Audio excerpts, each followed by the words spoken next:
This episode of Scab Talk is brought to you by Lethal Gaming Gear. And welcome back to Scab Talk, everyone. Today's episode, we're catching up on the Tarkov news. Been a bit of a quieter couple of weeks, shall I say, for us and for Tarkov. We skipped last week because we didn't really have anything personally going on that we felt like super enthusiastic to start talking about. And Tarkov news was also very skimp. So we're back this week. We'll talk about that and maybe the greater implications of why BSG is being so quiet. Giga is considering going back for Kappa. I have realized my own toxicity, and then we'll close out with some gray zone warfare updates. Yes. So all is. I'm still. I'm becoming. Is it not good now?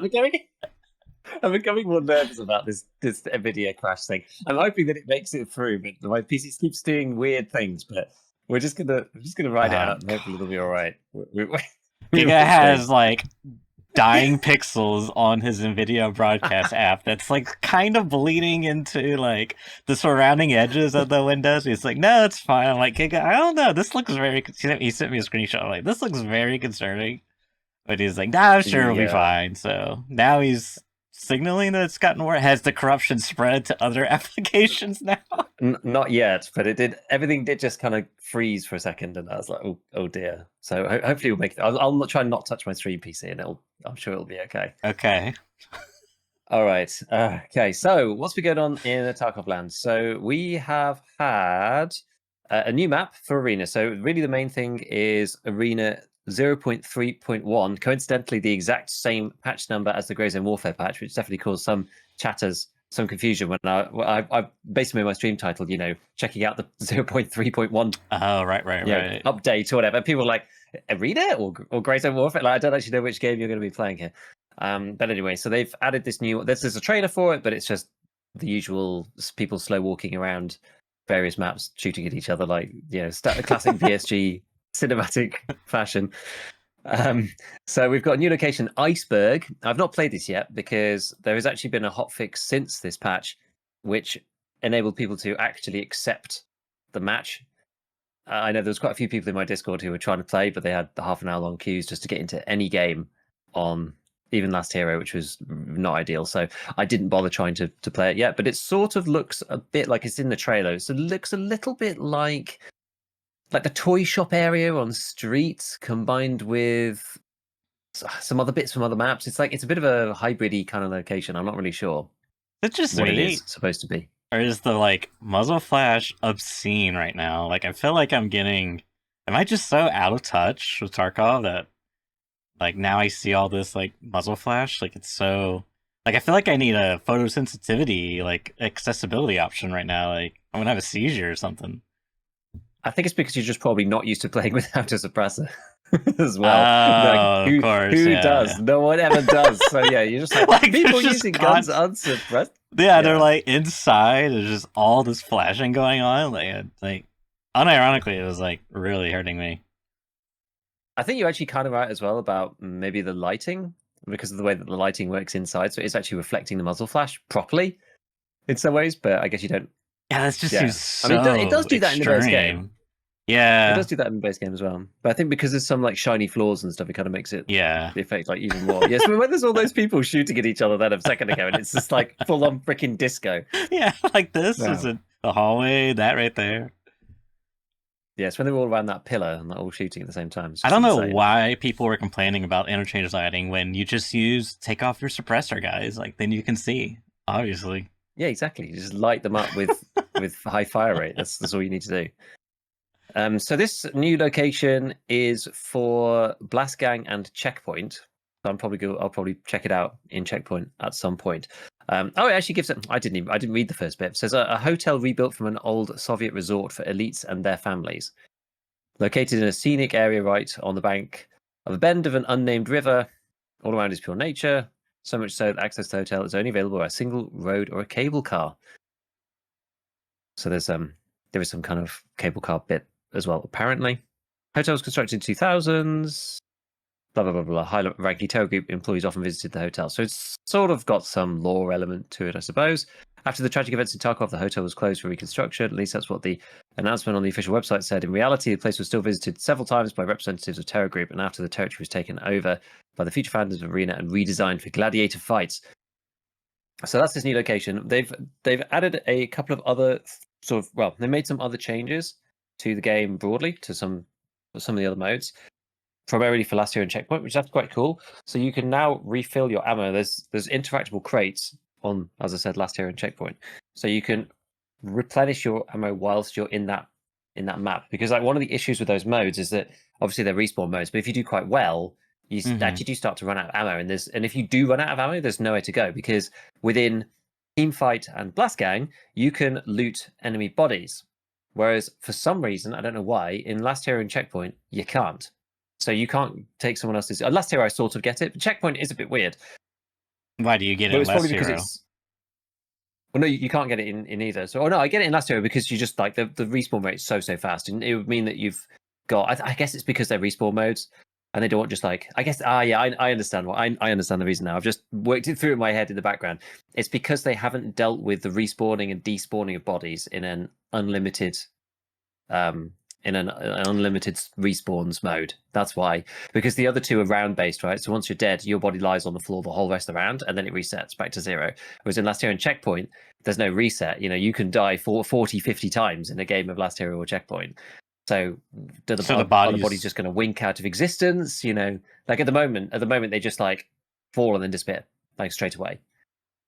Really? They just they just like fall in blink and then they're gone after like a minute, after like a second or something. I'm actually not really sure. They've done quite a good job, because I've never really noticed. Yeah, to be honest. But I think that's the reason. So the bodies are not interactable. They fall, and then I guess it's after some point they disappear. But you can't interact with them. So that means that if you do run out of ammo, there's really nothing you can do. In the other game modes, it's sort of part of the game mode to conserve ammo and not just run around. If you run out, you can loot a teammate or an enemy or whatever. But in Last Hero or Checkpoint, the only other alternative is just to run out and die. So this is good. I guess it's going to depend where they are. So using crates allows you to restore the state of your rig and pockets the original state of the preset, while the magazine and the equipped weapon and the state of the armor remain unchanged.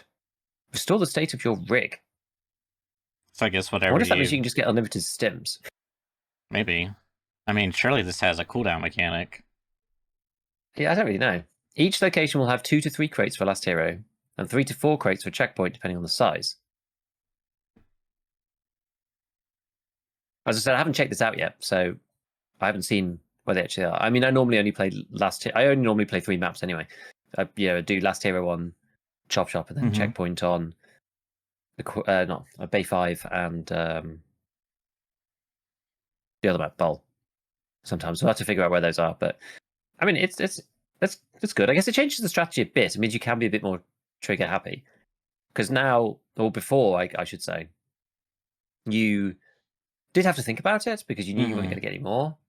Whereas now you could just kind of go blasting. I guess you still have to go get it. They're not everywhere, but 3 to 4 crates is enough. There's probably going to be one near each point, I would imagine.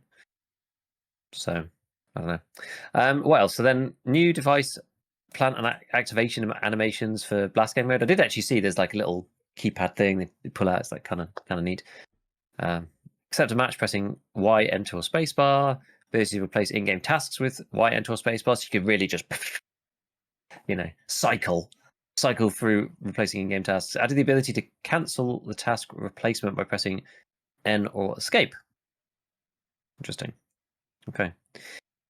A couple of fixes. Don't think any of this is super important. Mass Curse was blocked, disappeared when opening Battle Pass window. Some unlocking problems. What else we got? Create display of weapons. Fixing the issue where the player was unable to sprint immediately after respawning in Checkpoint and Last Hero. I thought that was already kind of done.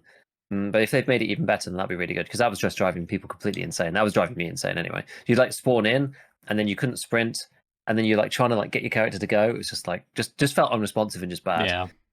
Fixed several issues with objective capture areas on specific locations in Checkpoint. Hopefully that means that they've changed Fort a bit, because it's so unbalanced. Fixed calls to the players getting stuck in the textures on Fort. fixed the ability to fire. This affects the main game, by the way. It fixed the ability to fire a weapon before the reload animation completes. So you know the old cancel, right? You reload and then halfway through it snaps down and you can shoot. Right.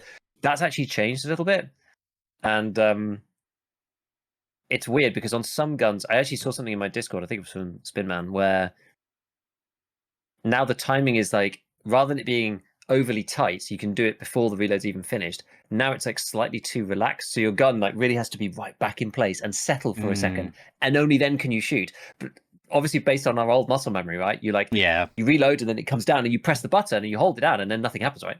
Because you have to have even just like holding the button down doesn't full auto as soon as it's ready. You have to initiate with a full click. Yeah, I hate those types of. I consider them like bugs. Like it just feels bad. Like this just feels really bad. Does not feel intentional in the game design. How I would put it.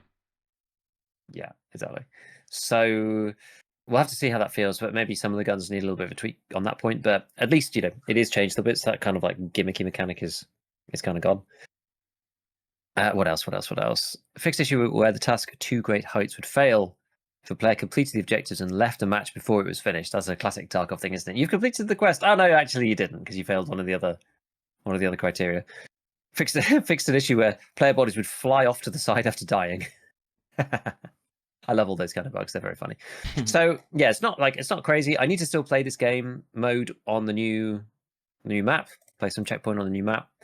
See what that's about. But they're keeping going on with Arena. Gotta hand it to them. As much flack as they get for Arena, and I don't know what the player base is like at the moment. I think with the Battle Pass, it's got a lot better. But I was gonna say, I mean, what do you mean as much flack? Like, do they still get people? Oh, people hate on Arena all the time. Yeah, dead game, crap game. Why are you bothering with this? All this stuff. Like they get a lot of hate for it. But I think the Battle Pass was good. Did make people at least kind of want to play and think, I think there were actually there's some good and some bad about it. Some people being like, well, I don't really want to be forced to play this game to get stuff for the game I actually want to play, which is understandable. But then there's actually a whole group of other people that I've seen commenting on my stuff being like, Arena was awful when I first played in the originally, and I've just ignored it completely ever since. Like nothing could tempt me back in. With the Battle Pass, I've gone back to go and get some extra stuff, and it's actually way better, and I've actually enjoyed myself. So I think there's kind of two camps there. So it's sort of allowed some people who would now like it, but haven't had an opportunity to give it another chance.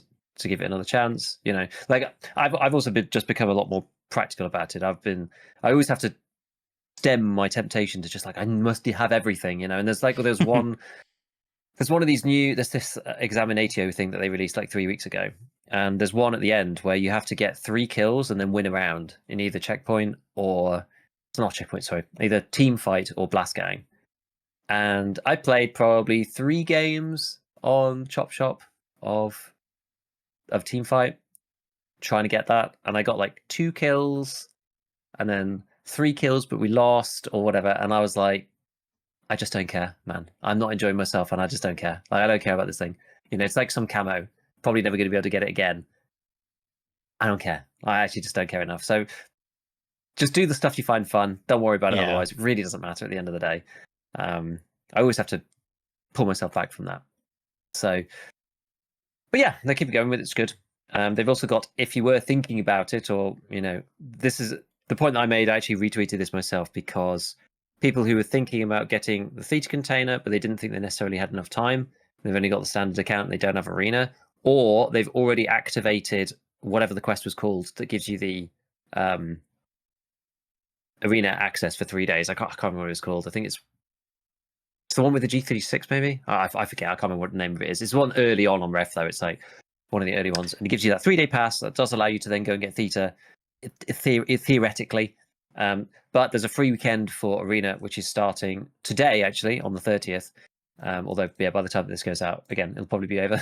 But it's a good opportunity for people who did want to get it, but have already missed the boat or didn't think they'd have enough time to get another 2 days in Arena to complete Ref's quests to get Theta without buying Arena. So, you could theoretically have already done, 3 days of it or whatever, and then you get another 2 days to try and get those quests done. So that's probably why it's important or useful. I can't imagine that many people are flowing in for the free weekend at this point, and then they're going to be getting the game I would not think, but I don't know. Who knows? Maybe they are. Maybe they are.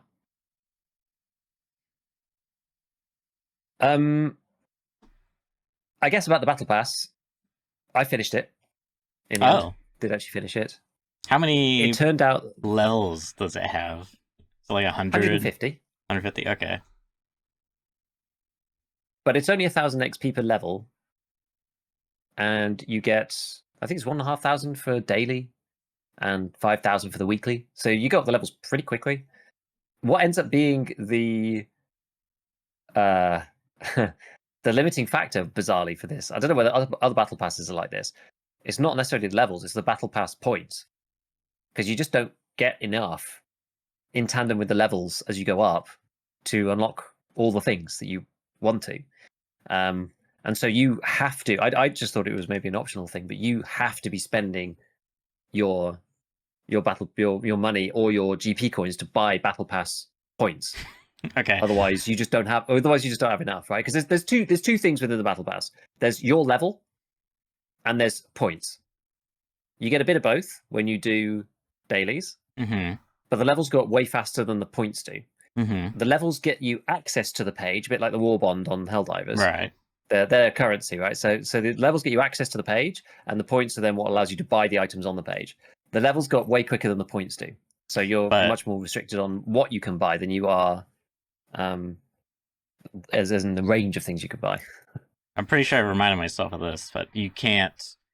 When you say you got to use your GP coins to buy battle pass points, that's all like in-game currency. There is no like, I have to spend $1 to exchange for battle pass points. There's none of that, right? Okay, correct. There's no real life monetization at all of this one. This is Battle Pass 0. I would not be surprised if the next one does have some form, or you buy it maybe with the same format, but you have to buy it in the first place. One-off thing. I don't know, but you can get more of the currency via rubles or GP coins on a daily cooldown. So there's a max that you can buy, but you basically you pretty much need to be like, if you want to buy all the things, you kind of need to be like, every time it cools down, you need to be buying like it's like what was it, 3 million rubles for 15 battle pass points, or 300 GP coins for 15 battle pass points. You kind of need to be hitting that the whole time, otherwise you're not going to get all of the things unlocked. So you might have access to unlock them because you're level 150, but you don't have the points to spend on the items within each page. Which, I mean, kind of the deal. The cogs 12, actually. In my brain are turning, which makes me feel like this is intentionally set. This doesn't feel accidental. This feels intentional, which presumably, as you're, I think you're kind of alluding to, like this. Well, they said like this is gonna be the first one's gonna be free. I don't know if they've like explicitly said, "Hey, the first one's gonna be free," or just like release a battle pass and it's free. Yeah. And they've called it Battle Pass 0 as well, which that feels like it's got some intentionality behind it, to my mind, right? It's like beta Battle Pass, we're going to test it. Yeah. Interesting. So it's not Battle Pass 1, this is Battle Pass 0. Here's a freebie for you all. See how you like it. I actually think they've done a pretty good job, honestly. Yeah. I mean, well, I can't really say. I was just thinking about my personal grievance of like these types of battle pass systems is like Helldivers has a little bit of this, but it's not too bad. But like, because you got to get to the next page, it's like you have to spend a certain amount to unlock the next page, and like for a lot, like not, some of the time you'll have to just like buy frivolous things that you don't really want. It's like I'm after a very specific thing, and I haven't met the threshold, so I just have to buy like a stupid cape or like a banner. It's like I don't want this, but I have to buy it. And then the other one that annoys me, which more recently was like in Marvel Rivals, was like you get a free battle pass. It's like there's a battle pass, but like the free version is like the exact same as like the premium version, except, and it looks and functions very much so just like the War Bond, but like more than half the items on every page are like locked behind premium users. And so you actually have the inverse problem where it's like, I have like a stack of battle pass currency that I can do nothing with because I gotta just like unlock more EXP to get to the next page. Like it's the opposite problem. But if you just give your the ultimate gaming power up, which is your credit card, then you just can like dump all those points into stuff. So those were like the two grievances, but it sounds like this is maybe neither of those in a way. It just sounds like maybe if you don't want to wait, you could. It's pay for convenience is possibly how this might work out. Because basically, as you said, you're not limited by. You have plenty of EXP. It's the currency, and you would have to like check in essentially daily to like if you couldn't wait. In other words, to get like some cool looking ass ski mask or whatever, then yeah, you would pay the so, monies.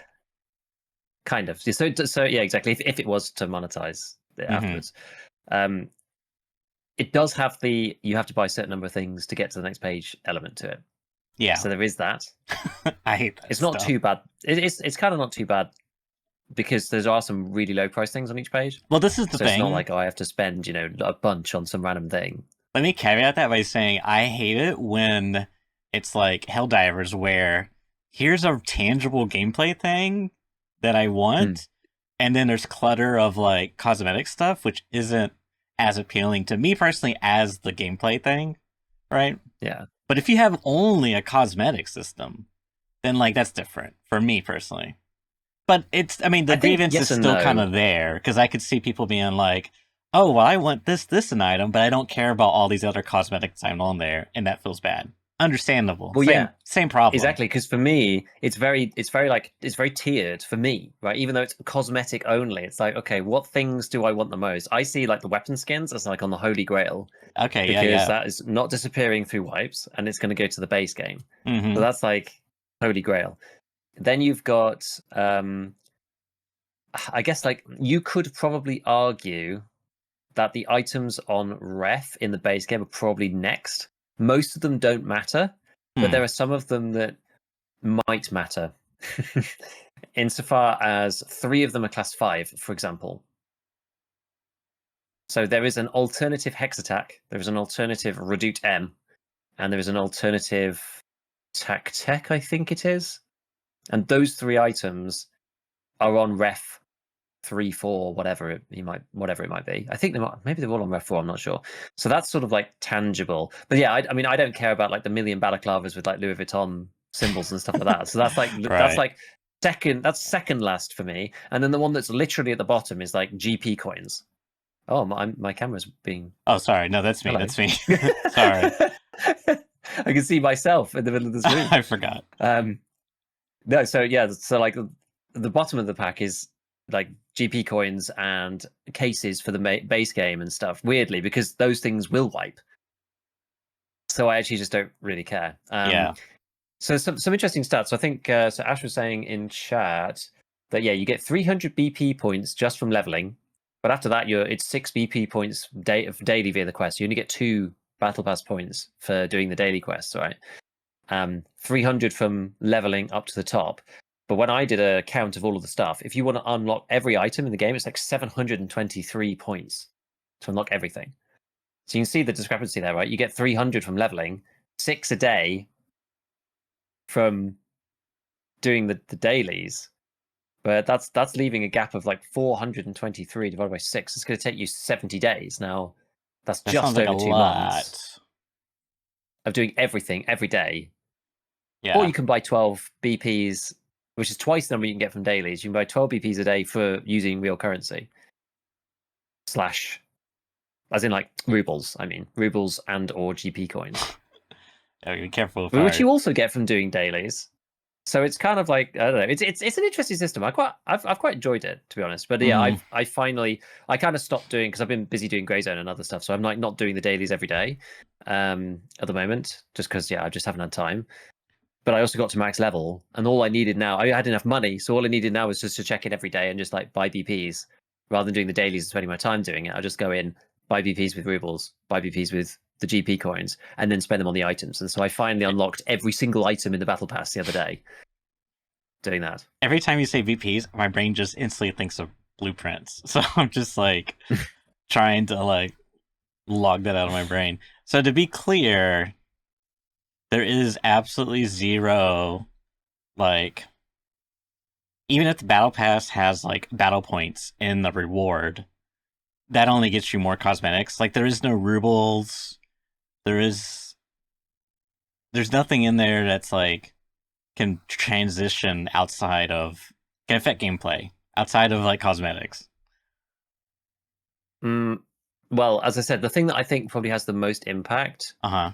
on the base game is the potential for 3 new class 5 armors. Oh, now see that's confusing me because I So, don't understand that. well, Ref has a whole bunch of gear. Right. So some of the things you unlock are things on Ref at different levels. I need to go and check actually what Oh, level I they are. I'll see. go and check. The So accessibility they're like related. alternative versions. Yeah, exactly. They're like alternative versions of various armors. Okay. Now I think all the class 4, I think all the class 5 armors, I think they're all on Ref 4. So Mm-hmm.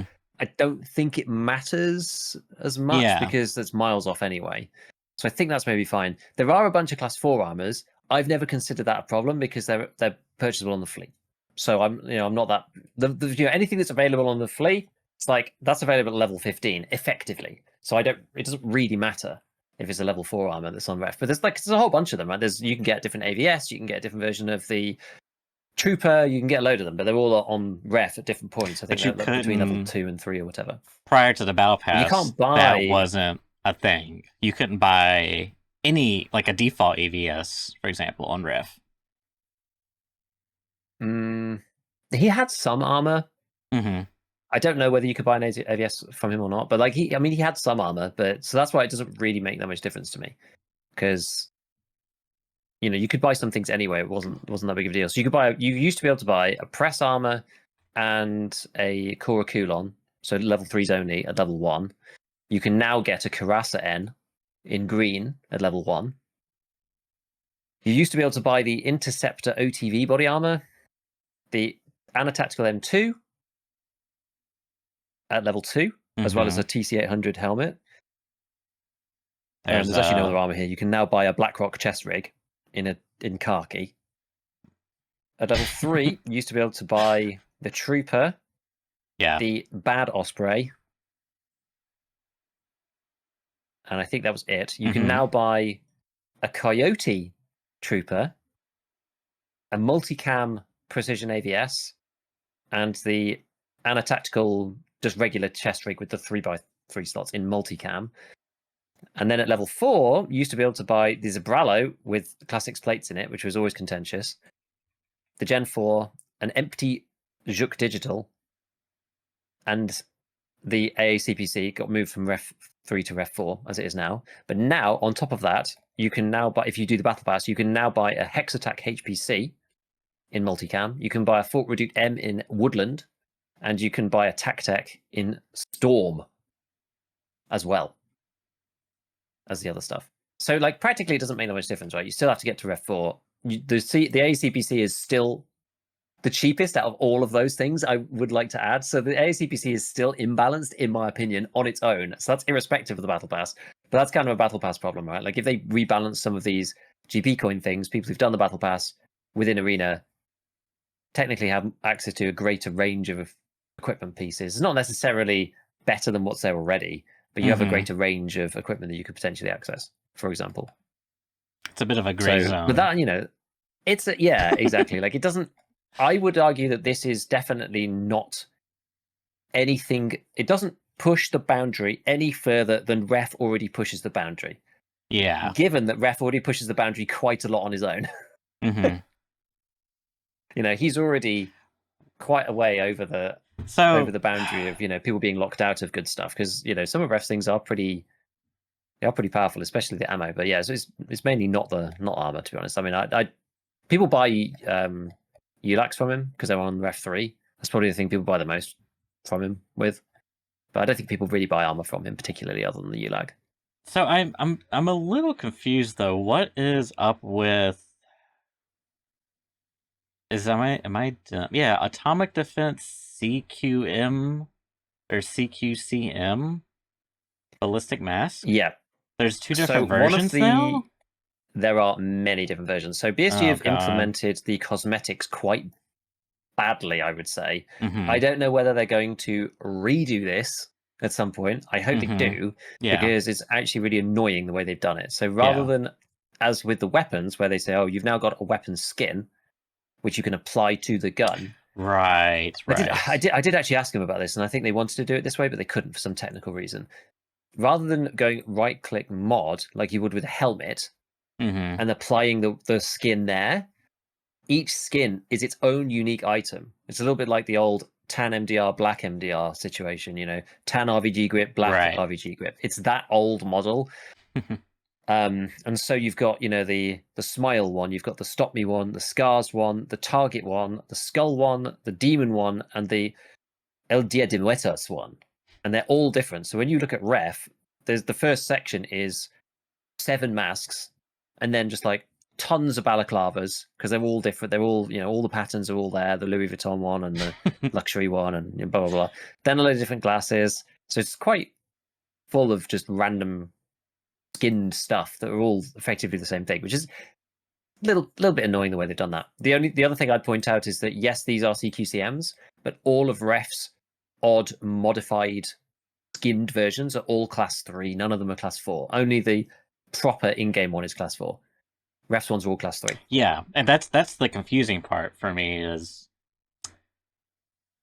I mean, why not? I mean, yeah, I guess because you can only get the class 4 version, armored class version from Lightkeeper. So they were like, well, Correct. how can we do this in the game to not upset the balance or the player base? So I guess they were like, all right, we're gonna drop it down a tier in terms of armor, which I guess, I mean, I don't know. Because a class 3 full face shield is sort of whatever. Yeah, I mean, that's true. That's true. Like 'Cause class it 4 is. takes it up to the point it's like, anything that's like, it starts to block stuff. Yeah. Yeah. M856A1 and No, like you're things like right. that. That's So, like definitely the run of the tipping point. mill easy trader things. Whereas like, yeah, class 3, it's like you're dying to M855 and PS out of any gun and AP6.3 and like all sorts. Yeah. So it's just like not shotguns and whatever. So I feel like it's not a big problem. Yeah. No, you're definitely I right. mean, I've always thought that one should be class 3 anyway. The main one, because class 4 has always been stupid. But yeah, I think they're going to do it eventually. So I'm actually saying, yeah, on Tarkov I hope Community, they have so. confirmed the skins will eventually be applied by modding. They just didn't have the technical capacity. That was what I thought. Yeah. So their first, I mean, we don't have the weapon skins either in the game yet. So that's something that you Oh, unlock through the really? Battle Okay. Pass 2, I think I do and remember they're them not in the saying base that. game either. Yeah. Yeah, so it's coming. Cool. It is coming. Yeah. Ooh. Oh my goodness! I didn't expect to speak so much about the Battle Pass. What were we even talking about? Oh, I Oh, didn't because I even. was talking about finishing it and the BP. That was it. Yeah. So I guess the one other thing to say, just to close off that conversation, is that if you are working on the Battle Pass points, I mean, BSG have said Battle Pass points are going to transfer between wipes, whereas obviously rubles and GP coins will not. So you're actually incentivized, even if you've bought all of the stuff, you're actually incentivized to still continue to buy BP with rubles and with GP coins in the game, because the GP coins and the rubles will wipe and they'll go back to 0 or whatever the starting value is, whereas the Battle Pass points will not. They will be retained. So given that it was so much of a gate this time, if it's a gate in the future, if you started off with a big stash of 100, 200 Battle Pass points, it might actually give you a bit more leeway. Is the deal. Have you created any monstrosity looking camo guns? Like just the absolute most RBG gamer version of a good weapon? I tried not to. I tried to make some kind of nice ones because there are some decent ones. Like, Yeah, I'm I looking did at one. I had like the this. patterns. I like them. Most of them I are had a nice. horrible MP5, which was like everything that could possibly be yellow was yellow. It looked like a sort of danger stripe sort of MP5. It was a bit strange, but no, they're quite good actually. I quite like them. Yeah, you can do some of them. You could do more than others. The ones where you can do a painted mag as well are probably the best ones. So like the AK-12, you can paint nearly everything and have the mag painted as well, which is quite cool. So you could do desert camo on everything except the main body of the gun and stuff like this. It's quite nice. But no, it's good. Yeah, it's good. I want it in the base game, and I want them to add it to more weapons because it's still only on the restricted amount that they had originally. So that would be good. So one other thing I noticed, which I mean, this isn't really. You know how Tarkov has the colored backgrounds for items, and like some of them are purple, and usually those are like Yeah. the streamer items or something, or like valuables. I noticed some of the skins have the color background, like the luxury, and then like this yellow one or the Oni one is like got an orange background. But I'm just Hmm. curious now, like when you the game, did they like are they all the same price? Are they different prices? Like should I be looting I'm as it stands now when I kill someone? It's like, oh man, he's got the battle pass, cosmetic. This is worth a lot of rubles. This is X amount of slots, so I need to like have a battle pass spreadsheet of values of each individual item to start calculating. Yeah, I actually don't know what the ruble values are. I know that the higher up cosmetics Hmm. do definitely cost more GP coins, and some of them cost a stupid amount. Pay to lose. Um, yeah, exactly. Like, like 12 GP coins, like 15 GP coins, 20 GP coins, that kind of thing. And it's like, oh, for two of those, you could just buy an AACPC rig, Yeah. you know? So some of them are expensive. I don't know how that translates into rubles, though. Rubles, Actually, yeah. I'm not sure. Okay. I don't know. Just It'd be curious. interesting to know, actually. Yeah, I've not thought about it. Not really looked. I wonder if you can find out here. So if you did like, I don't know, uh, what have they called it? Do they call it Louis Piton? Uh The neoprene mask, Louise Piton neoprene mask. This is 23 GP coins at ref. wow. Sells back to Ragman for 13k, which is not bad That's actually. pretty decent. I mean, Shroud's Mask sells more, right? Isn't that one like Yeah, 20 or and I think 30? the smoke and stuff. Shroud is 26. Smoke Balaclava is 27. So it's not on Okay. the top end, but Nothing crazy. yeah, it's about half of that. But there are some others as well. What are the other ones? Still 10k a slot, Just so pick a random one. So the like Day of the Dead CQCM costs 20 GPs, sells to Ragman for 86k. 86k? Now, hold on a minute. That's a lot of money. All right, that's actually got a lot. But I mean, 20 GPs, you know. Yeah. Oh, and you can resell them on the flea. Budgie says as well. So I actually don't know. I don't know what the flea price is for these things. I've no idea. Hmm. Maybe this is right. I'm looking on Tarkov.dev. I'm That's not even looking on the base game. more like interesting slash bizarre because it's like these exclusive, in quotation marks, battle pass items, cosmetics are now you can like buy and sell them, and I guess this is only temporary, as is everything. But because eventually these are going to be like account tied, presumably. Like I don't you know. own the spray can. Maybe you could sell spray can. Like what's funny is like this exact thing I'm talking and describing about was in Lost Light. Like you would go in the game world, loot spray cans, and they would be like skins you could apply to your guns, and then you could go sell the spray cans on the market. It's like it's all coming. Yet the last not last a couple weeks ago I talked about like helicopter extracts. That was in Lost Light. It's like it's all coming back to Lost Light. It's all coming full circle. Yep, lost in Tarkov. The new Tarkov crossover. mobile edition, it's coming. I'm telling you. Escape from the light. Every day we fall further into the darkness. All right. So just keeping with the Tarkov theme just for another second. So we've got the current event on right now. I guess it's probably going to change soon, actually. We've got Sturman on at the minute. So Woods is kind of popping right now. That was last week on the 24th. So I think there's probably only today and maybe a bit of tomorrow again with Sturman. Unfortunately, I didn't get everything that I wanted to get done with Sturman done, which is a bit of a shame. But it is what it is. So it'll move on to something else after that. It's been so far we've had Rashala, then Gluhar, I think, and now Sturman. So we've got some other bosses coming up. I'm intrigued to know whether they will add, for example, the goons to this. Can you imagine if the goons spawned every raid on Lighthouse?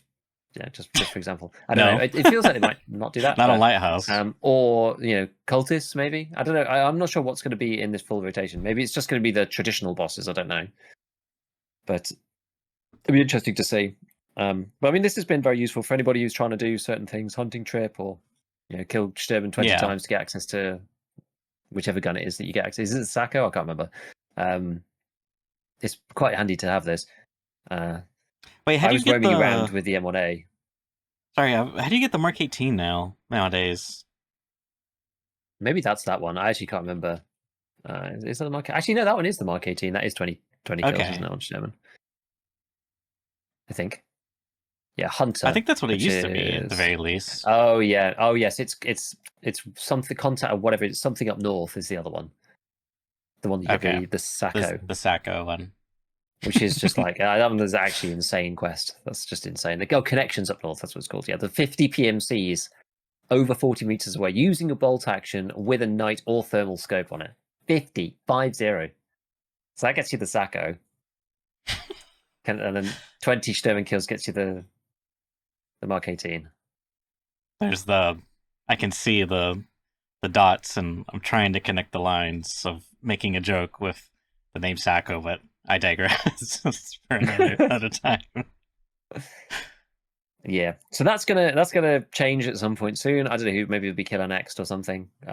Probably one of the ones that people probably want the most. I mean, this is probably like it's probably a relatively good segue to talk about Kappa, right? Because this is like one of the things that people really dislike about doing Kappa in the first place. And I did a couple of streams last week or the beginning of the week, I'm sort of mix and matching with Greyzone at the moment.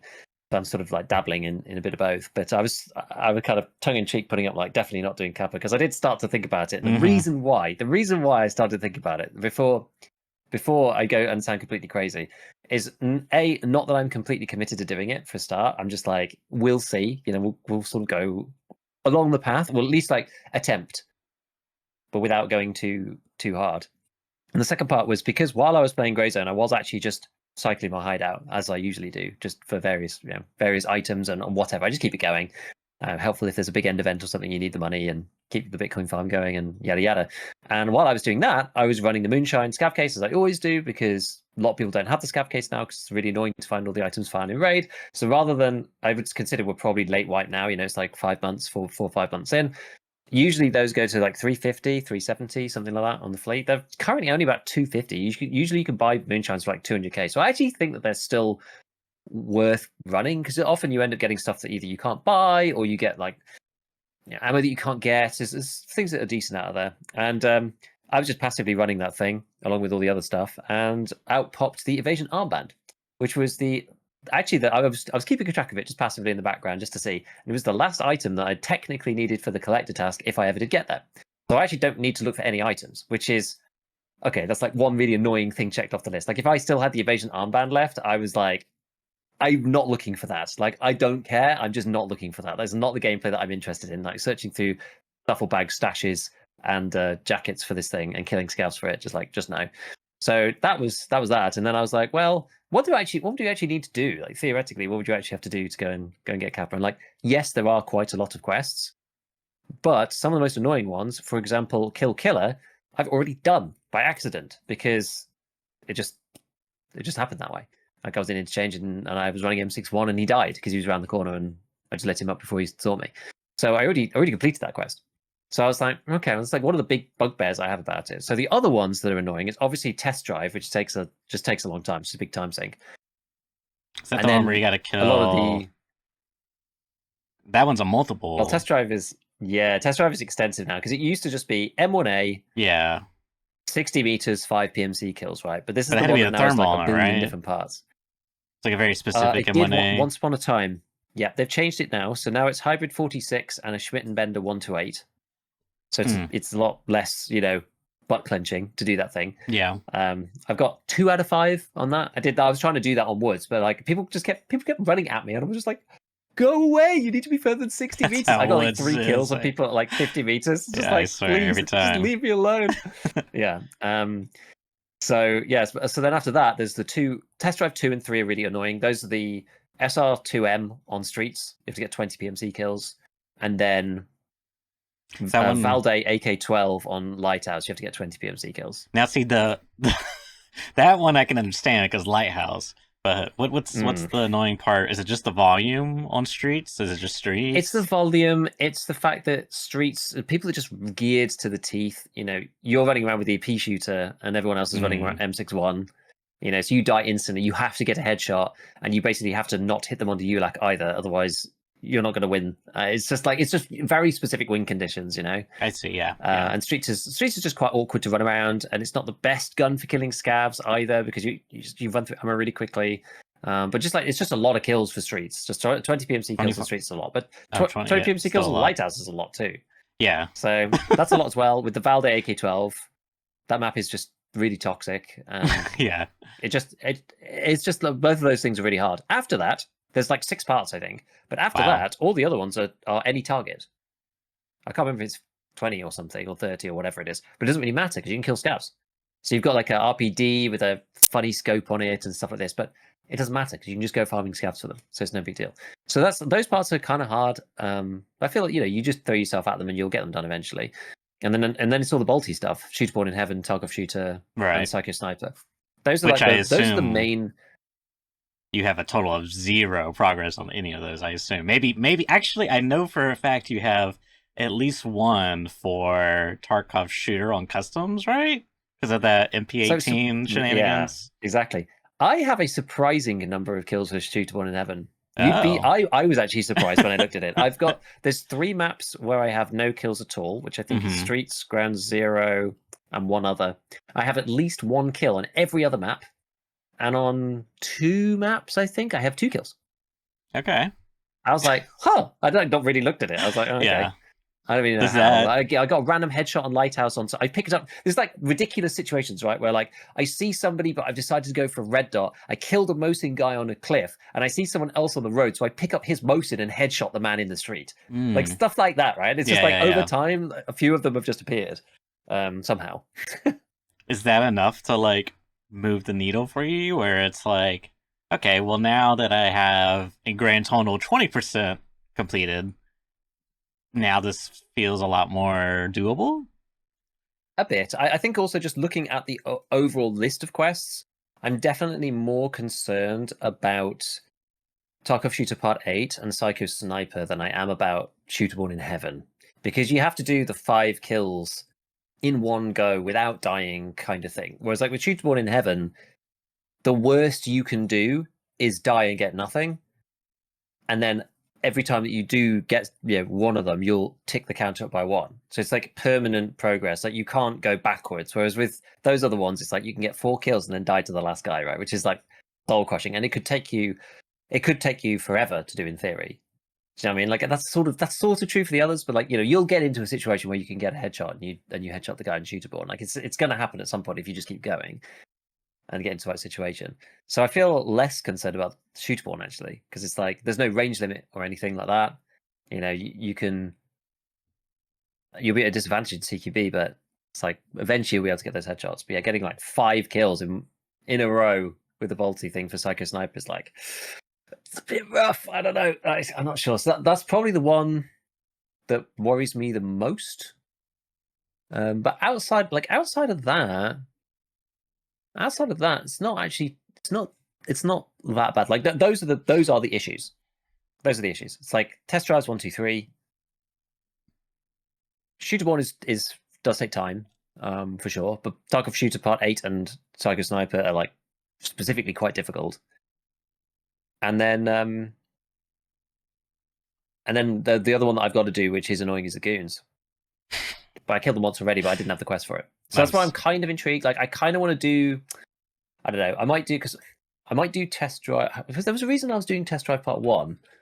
I think there was a specific reason why I wanted to do that one. Or maybe not actually. I should probably do the goons next, because my philosophy was basically to go for the hardest possible quests first. All the others I could just fill in. But what's the point if I'm not actually going to do it? Then what's the point of spending all the time going and doing? I've got loads of random ones I haven't done. Like I haven't done reconnaissance, I haven't done inventory check, I haven't done classified technologies. There's loads of like quests that we've all done before that I just couldn't be bothered to do this wipe because I had level 4 traders already. They don't unlock anything, and I was just not fussed to do them.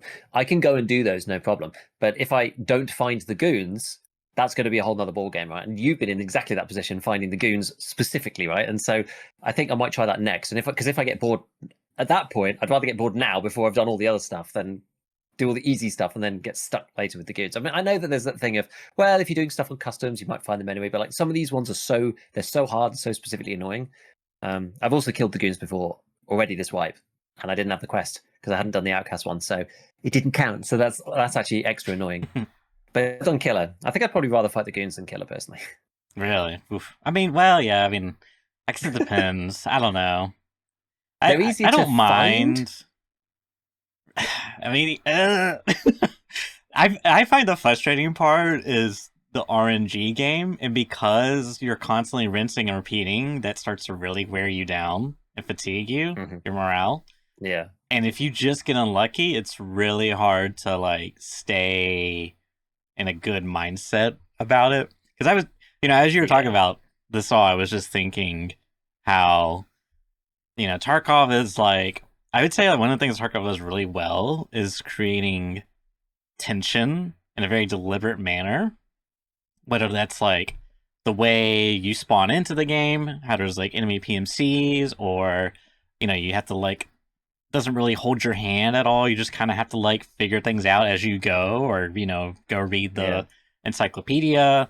Then it just asks you, it's like, hey, go to the customs and do this really absurd thing. Like, think of some of the tasks where it's like ask you to plant in the middle of nowhere, and the whole time you're just like, I'm gonna get sniped any second now. I'm gonna get sniped, and like 9 times out of 10 you don't get sniped, but it's still just like, it's nerve rattling. And I think Tarkov does a really great job of that. Whether it's like, and it's hard because the way they do that is like usually it feels very bad. You know what I mean? Like, sometimes it feels very arbitrary and artificial, even though like at the end of the day, holistically, it's like it's a game. Everything's arbitrary and artificial. But this very specifically, this very thing that it's asking me to do feels extremely artificial. But yeah, that's like what I was thinking is like, God, I remember when I was doing the goons, and like, I mean, it had to have been like 2 days straight where I was just like spamming customs, and like I would like towards the end of it, I was just so like miserable and complaining, and it's like a lot of my feelings and anger was like directed towards Tarkov, but like at the same time, I also kind of like did it to myself in a sense, Yeah. where it's like yeah. I was and I've kind of realized I've had like a hard time realizing this, but like just so like stubborn on it that it's like I just can't not give up. You know what I mean? It's like it just like, and then it becomes so bad to where it's like, you know what? Uninstalling, delete this. This game's trash. I hate it. Puke it up, and then next day I'm installing. Huffing my copium. Back on the grind. Exactly. No, it's tricky. This is the thing. It's like I don't know. I think another part of it for me this time around is it's like, well, this wipe might be really long. There's been lots of conversations about when is the next wipe, when's 1.0. We don't know. BSG have been very quiet over the past basically month. Like, yeah, we've got Tarkov.community, which is really the thing that we've still got going for us. But outside of that, we see, there's bits and pieces here and there, some updates or whatever. But we really are waiting for Nikita's announcement that he said before, Q2 2025. That's the announcement that we're waiting for, because that's going to tell us when 1.0 is actually going to be. And until we have that, we don't really know what the deal is. So because of that, it's made me think, well, maybe I should just at least work towards it. You know what I mean? Because like worst case is that I just don't do it, but we've got some tasks done and we'll just carry on as we usually do in the base game.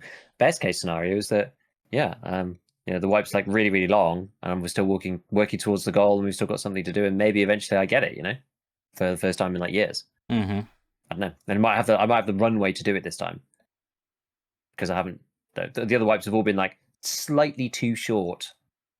Even the 7-month ones to make me really want to actually do it properly. Yeah. So that's kind of it's kind of like the next part to it that makes me think, well, maybe this is something that I'm going to actually be able to achieve. Because that's the thing, you don't want to spend all the time doing it and then get nowhere close and think, what a waste of time. Yeah, because it is a huge, like, not just in time investment, but like mental investment, you know, like the amount of energy you pour into it, and like obviously it can feel very satisfying to have achieved whatever goal it is that you're trying to work towards. But yeah, totally understandable. Since you brought up waiting for Nikita and such, should we take a look at the roadmap and see what's coming up? Sure. Sure. Have you got to? I've got one. I got one. It's I should not pull it. ultra high quality, but it's quality enough. So I guess we're There we looking go. towards 16.7 because yeah, we're on 16.6, right? Pretty sure. Yeah, yeah. And 16.7 is coming in June, so it should come soon. I know we spoke about this relatively recently, but again, we should be seeing this soon enough, I would think. So it is relevant. And there's always a few bits and pieces extra that get added to these patches as well. So yeah, no, I do remember we talked about because there is I think we talked more about the Tarkov community stuff, but yeah, namely it's just like reserve optimizations, fixes, AI stuff. I did see somewhere, I don't remember where. Where did I see this? Oh, I think someone sent me a Discord message about it, or I saw a Discord message about it. Something about like you won't believe these AI changes coming to Tarkov is going to blow you away or something. Like, did you see this? I don't know where I saw this. Is that is the thumbnail of Airwing's update video? Oh, that's what that is. Okay, interesting. About the AI changes and the audio engine changes. Oh, what's going on there? Did he get like an interview or something, or what? I think he's just recapping what's common. To be honest with you, I think it was mainly to do with. I actually haven't watched the video, but I think it's mainly to do with the audio engine and stuff because there was a screenshot from Tarkov TV where they had that like ray traced audio. Right. Which is the one where I'm kind of like, surely increasing the complexity of the system is going to make it more accurate, right? Like, right? We'll see. Right? Yeah, because that's always worked out in the past for ESG. So now we've got, I like just looking at the thing, like it looked cool. It looks cool, right? Right. But the proof is in the pudding of whether it is actually going to do what we think it's going to do. And when you look at the simulation they've got, it's like, oh, look at all these like bouncing lines. This is kind of cool. And then they go somewhere like remotely close to a complicated piece of geometry, and it goes like I'm just like, I don't know what that sounds like, but it doesn't look good. I tell you that it doesn't look very good. I'm a bit concerned. Yeah. So we'll see. I don't know. Like this thing, it's probably going to be good in some situations, and in other situations, it's going to be really, really confusing. I can see that. It's just a weird thing, right? It's like if you're trying to locate sounds, like in real life, sometimes you're like, "Where's that coming from?" Like I can't tell. But in a video game, we're so much more attuned to like, I can't tell what the sound's coming from. Really, the game's bad. It's one of those things. Again, it's maybe realistic, but it doesn't necessarily make people feel immersed in the game if they now just. Our model is so complicated, by the way, that now the sound actually is like not possible to deem because of the geometry. I don't think people are going to care. It's just going to feel bad. Yeah, exactly. Yeah, I know what you're saying. So I think they have to be a bit careful. Yeah, I mean it's tricky because I'm sure this is like a combination of improving what's existing and also adding new tech. Yeah. But given their history with audio and in general, it's just like I don't know. ESG's history with audio, it's fine. What's the problem? I can understand everyone's or a lot of people being worried about what's going on, but at the same time, it's like I don't want it to be like, no, don't touch it. It's fine. Because even like Steam Audio, Steam Audio is like, it was fine, but it was still like annoying because you had like these various things that were just like annoying, like the pop, and then like you would have like certain cues, like keys jingling, and it was like there was various things that were like kind of annoying to deal with. So it's a really tricky one, but yeah. I do remember that video, and I do remember being like, I don't know about this, guys. Yeah, I do think it's good to give credit where it's due, though, because we do often forget the things that were big problems that did get resolved. Things like the footstep pop, which is actually not in the game anymore. It's like you Yeah. reminded me that existed, and it's like, okay, that is gone.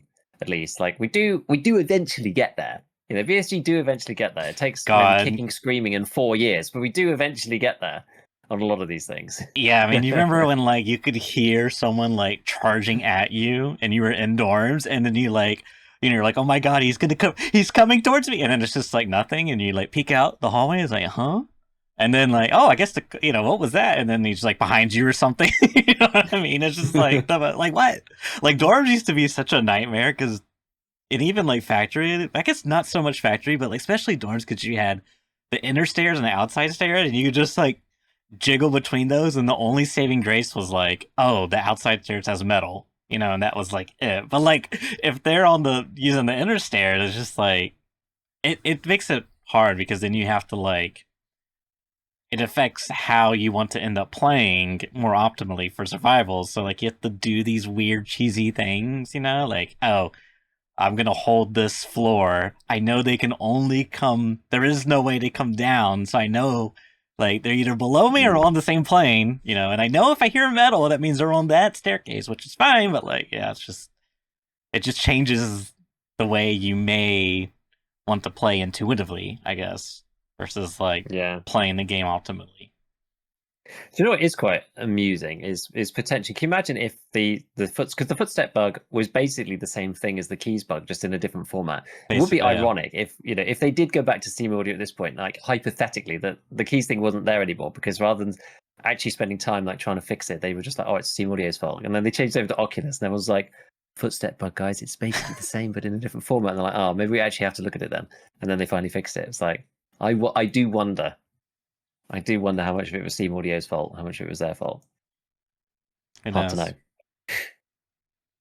Well, I mean, we'll see if it Hard to know. returns. Then it's like, aha, it's returned. Then Nikita can blame it on evil bugs, evil code that keeps reappearing. I love that line. Exactly. Evil code. Evil code. Always evil code. Okay, so we had the BSG Community Digest. They've been doing it every month. And they have actually been pretty clockwork about it, I would say, which is pretty good. Nothing too much that we didn't know already in here. Mm-hmm. We had the rocket launcher, purchasing items within the crafting windows, wholesale, which is pretty nice. We used it quite a bit at this point. You do have to be a little careful sometimes. So I've had it where, say you want to go and craft green gunpowder, you press the button, but because Peacekeepers 1 is in dollars, it will show you a really expensive version on the flea instead for some reason, for like the M67 hand grenade. I don't know why. It's just like a bit annoying. So it's not necessarily perfect. And I guess this is kind of what we were saying before about audio engine improvements, obstacle processing algorithm improvements for better audio occlusion, AI behavior, reserve optimization. Not that. I mean, does anybody have any problems with reserve? I don't know. Reserve's feels pretty well optimized at this point, as far as I'm concerned. I guess they're just giving everything a final pass. Yeah. But we're going to get summer weather as well. It's going to be all back to full lush green foliage. I mean, it's pretty much there now. I don't know how much difference it's actually going to make, to be honest. Balancing changes, so we'll see what that is. And community fixes. I think the Tarkov community stuff that's coming, the ones that are good, is the ability to wait. Hold on a second. Hold on. Oh, it says several other changes. Okay, fine. I was like, no, this has not gone missing, has it? Like the last one, because there are more right on the roadmap we just saw. I was just like, they haven't deleted the auto purchase of missing currencies. That's probably the one that's the most annoying, the most it's such a small thing, but just oh, you're out of dollars. Do you want to buy some dollars? People are desperate for that, Yeah. You'd have to keep stacks of dollars up. I was flipping back and forth between this one and the Tarkov roadmap one because I noticed some discrepancies. I was like, hang on a minute. Reserve was at the top of the list. Why is did they cut something out? Are they trying to pull a fast one on me? It's getting all defensive. But no, it's it's all like there. when the FPS optimizations just magically disappeared, out of some of the old ones. It's here's all the things that we fixed. And I'm just they're doing line by line, across what was changed between the two things. Just oh, the FPS ones disappeared. Oh no. No, it's at the bottom. It's listed as and other various performance optimization fixes, and improvements. That's the catch-all. That's where it went. I can see some testing coming already. Reduce flashlight glare when wearing glasses. Now I'm going to see some of that coming already. So, you're going to be able to diminish the amount that you're getting dazzled with wearing different glasses. So we're going to have to do a cross-reference of which glasses can you wear that reduce the glare the most, That but they don't have the special texture on them that glow in the fog. Yeah. It's going to be... So, yeah. And if they like, do, glasses, and it's like... then what's the metagame behind that? Which one's more optimal? Like, how do you play around that? Do you bring two pairs, one when you're outside and one when you're inside? Got to swap glasses for the inside, What's the cost per ruble of the glass? Yeah. For their efficiency. And yeah, I love it. Yeah, exactly. And yeah, but the ability to check in-game time when in raid is also tiny, but quite useful for things where you're doing a timed quest and you can't actually look at what the time is. It's like, oh yeah, never really load in just before. If you're doing chumming, for example, you're like, do I still have time? Like, what time is it? So I'm looking forward to that. That'd be quite cool. We talked about the arena stuff already, so there's nothing really new there. I love the sidebar of media where it's just like, here's all the gun porn we've been putting out on YouTube, by the way. For whatever reason. For the free weekend thing for Arena down there, double Battle Pass experience, yada yada yada. There's some apparently a new... Wait, is that a new in-game task line coming? It says earn GP coins and Lego medals for completing the new in-game task line. Is that a new one? I don't know. I don't know. So I'm more excited for Nikita's actual announcement of when 1.0 is coming, because he said that he would tell us in June when it was coming. That will then determine when the next wipe is, and then it means that we'll at least be able to speculate between, because that's the question I get asked about the most. Is there going to be a summer wipe? Is there not going to be a summer wipe? I think there probably will be. My personal opinion is there will be a summer wipe if the release is December. If it's not December, if they might well just go like May, June, July, August, September is 1.0. Then there probably won't be, right? It'll just go straight into 1.0. But they might go like, yeah, it's going to be December. In which case I think, okay, maybe that August patch end up being a wipe patch. They do a short wipe just before to prep for the release. They have some fun teasers in there or whatever. Like, I could see it going either way. Yeah. It depends when they want to do it. So we'll find out this month, like, kind of which path they're sort of steering towards. More than absolute... very likely they're going to do a wipe with 1.0, right? That just Absolutely. makes... Yeah. Like, that's almost a guarantee. Yeah, he said that. It is guaranteed. Because PvE has to wipe their account. That was the controversial thing, right? PvE has to wipe to get access to the content. Because of technicalities, I guess? Maybe, but also because of spoiling the story. Oh, right. I think I remember. Yeah, I remember we talked. Yeah. Yeah. Right. Exactly. Which is good. I think it's good. I think it's a good thing. Yeah, that would suck. There's probably going to be... Like, it releases, and then all the endgame stuff is out in, like, one day. Oh, we've escaped from Tarkov by day 2. Like, yeah, that would... Oh, that come would on, suck. man. Like, in PvE, yeah, it'd be awful. Whether or not you're, like, crazy hyped about the story thing aspect, that would just suck for me personally. It's like, this is what BSG is, like, raised up high, and then it just all gets, released instantly. It's like, even if I'm not that crazy about it conceptually, that would just suck. So yeah, I'm glad. Sorry, PvEers, but at the same time, not sorry. Yeah. But yeah, they've been very quiet, as we said. Presumably, they are crunching away. This isn't anything too new in Tarkov's cycle, but with 1.0 kind of like looming around the corner, and that's announcement in of itself, we get this roadmap that's slated till August. We'll see what happens as far as that goes. I think, I don't know. I could see them going till, it's only like 2 more months. I guess August. Mm-hmm. The interesting thing is, I guess part of that is because Tarkov community, but even not so. Like, if we look at this sheet here again, the roadmap rather, it's like the BSG listed fixes, if you will, get thinner and thinner as the months proceed. And as well as the Tarkov community ones, but that's kind of obvious, right? I mean, that would be expected because Yeah. this was made back in like what, probably like March ish. I would imagine maybe even February. Um, Yeah, whatever Tarkov 2 is, I forget now. Nevertheless, I mean, presumably, I mean, as it shows here, after August 16.9, then it's the next slide or the next thing is like release 1.0. So maybe it will be like mid August. Maybe it'll be the month after August if you were to follow the logistics here. But I could totally see them like, hey guys, just like hang in there. We're crunching away.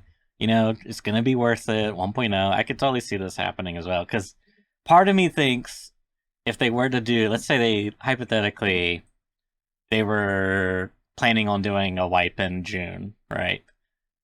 Yeah. That's only like 3 to 4 months, and like for a lot of people, you're probably not gonna be able to like get into it that much, and then you gotta wipe again, and like, what are you actually adding in this new one? Like, I don't know. It's just like how much, you know what I mean? It's almost like it's gonna be more Yeah. optimal for them and their workflow to just lump it all together in one go. I would think, anyways. I don't know. Maybe, yeah. I don't know, really. We'll see. We will see.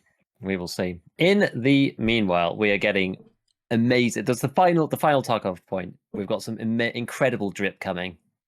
Oh Nikita has my. revealed the special, what is this, kind of Hawaiian shirt type thing. Don't know when that's coming. It's probably Prestige 10 or something, and there's going to be like 3 players in the entire world that'll ever unlock this thing. But we'll see. Battle Pass, maybe? I don't know. Yeah, maybe. Wait, Who hold knows at on. this point? Those are tattoos. Hang on a minute. Yeah, Are we sure this isn't? Nah, he says drip, right? Yeah. he does. This is actually kind of cool. Hawaiian shirt with magazines, like gun magazines. I don't know if I've ever seen that before. It's kind of cool though. Yeah, that's pretty neat. So we've Oh, got that to and look little forward to there. grenades. I just noticed that. It's funny.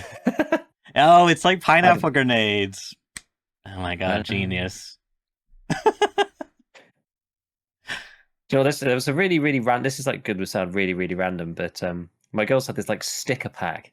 It's like some penguin sticker pack or something, and there's like penguins doing all sorts of things, and there's a hilarious like hunting penguin on there, right? For some reason, it seems like really out of place, and it's like they're all doing other stuff, like making ice creams or whatever. And there's this one hunting penguin, and it's literally like almost wearing like a Ushanka type like hunting cap with a shotgun that looks like the MP155, and then he's got like a pineapple strapped to his belt, and it genuinely looks like an F1 hand grenade. It's like the funniest thing. It's like funny. hidden amongst the stickers for like under fives. It's like this one penguin. There's literally a scav penguin in the middle, hidden in the back. I was like, what is that doing in there? That's absurd. I can't tell if that's like a secret, BSG radicalization, thing going on, or if you're just seeing, if you become so Tarkov filled, so Tarkov brand that you're seeing stuff there. Exactly. I can't even tell anymore. Just completely broken. Everything's Tarkov. It's all turned to dust. That's funny. It's awful. Ah, dear me. Okay, so outside of EFT and the machinations of the ongoing 1.0-ness, a game that goes wheels it all the way back to early alpha, initial testing. It's actually, it's actually kind of nice to sort of start again a little bit. It's like playing New Game Plus, but with a new game. We're looking at Grey Zone Warfare, which is still in pretty early access. As we all know, it was on patch 0.2 prior to the recent update to patch 0.3. We talked about it a bit before. I think one of the most important things, I said before, the proof is in the pudding for PSG, but this is sort of the same for Grey Zone as well, right? And if you look at the Steam charts for it, I mean, I'm just gonna have a look at it on my side. I don't know if you have the capacity to pull it up yourself, but basically, after people were a bit like, would like to get in there, that maybe the creator test went on a little bit too long. But either which way, they opened up on the first weekend, which was started on the Thursday, hit 14k players. Then on the Friday, they hit 16k. On the Saturday, they hit 18k. On the Sunday, they were at 19,000. And on the Monday, which ended up quite conveniently for them, ended up being, it was like a bank holiday in the States and also in the UK. I think some other place in Europe, where we don't always share our bank holidays in Europe, but just because of kind of the fragmentation. But there's a bank holiday in a few places over the long weekend, and they got to 19,567 players or something. So like nearly 20k. Obviously, since then, people have had to go back to work and stuff. So the concurrent play base peak has gone to 15,000 and then 14,000 and then 13,500. But it's going to be interesting to see kind of where it gets to, because I think I've been talking about this a lot on stream. Is that it's a bit of a weird thing how Greyzone's kind of gone from being pretty empty, sort of sandbox, like feels like a technical test, and the stuff is kind of a bit disjointed. You mean The POIs are a bit too far away. Yeah, this is like pre 0.3. The POIs were kind of too far away. The questing wasn't that interesting because you had to keep going back to the base. There were a lot of hurdles to make the game just a bit annoying to play, and the AI was really overtuned and stuff. Like, it was a lot of things that made it really painful. And in 0.3, I was like, okay, this cop system's cool, so that you can, you respawn out in the field. You don't have to take the chopper as much, but it's still kind of around the tasking system. You're still going to have to kind of just. The reason why the cop's there is so you can go and do your missions. Really, that's the reason why it's there. So I was like, well, there probably needs to be more stuff to make this work. But what surprised me the most after playing it for a bit, actually, is how much I still kind of want to carry on playing. And it almost feels like enough of the elements have come together that's sort of taken it over the threshold of this feels early and it feels like I'm playing this against. I don't know, the game's getting in the way of itself here. To actually, this is much more free flowing. Somebody described it best, and I've used this phrase a few times, in that the way that the quest pacing works now is way better. So for example, back in 0.1, you used to do a bunch of the quests in the start town, which took 5 to 6 hours, and then it would be like, oh, now we need you to do a quest over here, and it would just give you a landing zone.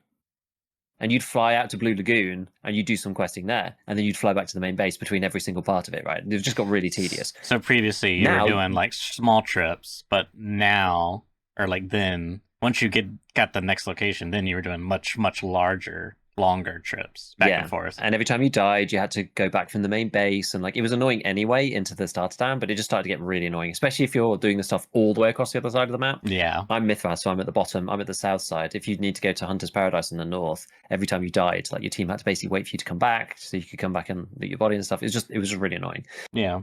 Whereas now, because of this whole it's not even just because of the cop system. It's kind of the way that they've changed the pacing of the quest. You'll do stuff like you'll finish the starter town, and then it'll say, "Oh, we need you to investigate this convoy to the east." So you walk out the starter town to the east, and there's the convoy, and you kill a few AI, and you investigate something. But because you're not having to go back to the town back to the main base all the time, you then send them a text message and say, "Okay, I found this found a body here." They're like, "Oh, it looks like there's something's happened and they've taken the cargo further on to their hideout." So you go to the next place, you find a note, it says, "Oh, the hideout's here." And then you keep walking east and you keep walking east. It reminds me a little bit of a quest line from Skyrim or a quest line from The Witcher 3. Right? It's obviously not the same level because that's a single player game. The level of detail and the richness of the story is on another level for a multiplayer game like Greyzone. And also this is really early access. So you got to kind of take those things into consideration. But you keep going, and then it's oh, well, now you found a new LZ naturally. Now if you do need to come back here, we'll pause your mission or whatever, you can just come back. You can go and take over one of the cops on the way as well. So if you do die, you can come back, and eventually you just end up walking to Blue Lagoon. So you don't ever get given the LZs at Blue Lagoon anymore. You just end up finding them because the quest it just takes you there. I see, and because you don't have to fly back and turn them in, you can just you're just going from the main place. You're going down the road. You do the first one. You text them and you get the next part. Then you go down the next. Then you text them. You get the next part. You get the next part. And then and it's unlocked another quest with another trader. Oh, we need to find out what's happened here. And you investigate this next part. And while you're wandering through, you might find there's there's 5 bandits around a camp. So this is what happened to me. I was around that area somewhere in the forest. Found 5 bandits around a camp. Killed them. I was like, maybe there's something interesting here. Maybe there's some loot or something. Because I'm still trying to find where the loot boxes are. Because there is good loot. It's just no one knows where it is yet. It's the game's not been solved yet. So you can't just look it up. No one really knows. There's a few places, but no one really knows. And I killed all the bandits, went inside, and someone in chat was like, "Oh, you should check around a bit more, actually." And I was like, "Okay." It was nighttime, so it's hard for me to see, and I was just using a flashlight. But in the bandit camp on the wall, there's a big map of Le Mans, the whole region. and you go up to it and you press your interact, and you basically like radio back into the main base, like, hey, I found this map of like the like insurgent forces, what like the locals forces. What should we do with this? And it's like, oh, it looks like they've got the markings of the other bases, and you can look at the map, and it's literally got like a cross where the other bases are on the map that you're looking at. Are you So it's looking like, oh, at maybe I should go to these places. the like this particular map, or is this like Yeah, like a built map into? in game. Okay. Like I'm looking at it on a board with a Oh, flashlight. like it's on, like it's actually Like it's physical in in the the game world. world. Oh, okay. Yeah, it's Cool. like mounted to a board, right, with crosses on the places you need to go. So I like took a screenshot and like saved it on my PC so I can remember where I need to go and stuff. Like it's like That it's makes just like sense. Yeah, I mean, I can see why you did it. equivalent of me taking a photo of it, right, as a PMC, of like get my phone out, like take a photo of it with my smartphone or whatever. It's like, but just like the fact that you run into these things now, it's like previously the locations may as well been Tarkov independent raids before. Like the fact that it was open world, like, had no bearing on the game whatsoever. Yeah. Whereas now they've made the open worldness work for what they need it to do and make it feel a bit more like a sort of self-directed adventure. And you're stumbling across POIs. You're like, oh, what's this cool thing? And what's this cool thing? That's cool. It's so much better. Like, and I feel that they've kind of gone from, if the density is too low of this stuff, you feel that you just don't want to explore anything. Whereas, and they've just started to flip over to that threshold of like, the world is interesting enough just to wander through and pick up things to do. It's like, it really is quite different. I didn't think that. I was looking forward to the cops and looking forward to some of the things that came with it, but I was like, it's still the same questing system, so kind of whatever. And I've enjoyed the questing in this like way more than I thought I would, because it's now much less like, because it doesn't waste your time like Tarkov does, right? In some ways, people always say Tarkov doesn't respect your time, because Greyzone also didn't respect your time. You're just like, well, I'm not going to go to the location without knowing exactly where the thing is, so I'm just going to look up the location because it really is BS. Whereas when you're just going, well, it's just down the road and you need to find the next clue.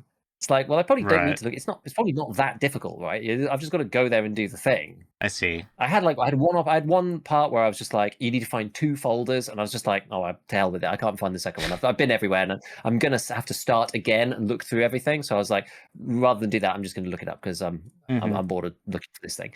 But like for the most part, I've not had to look up anything.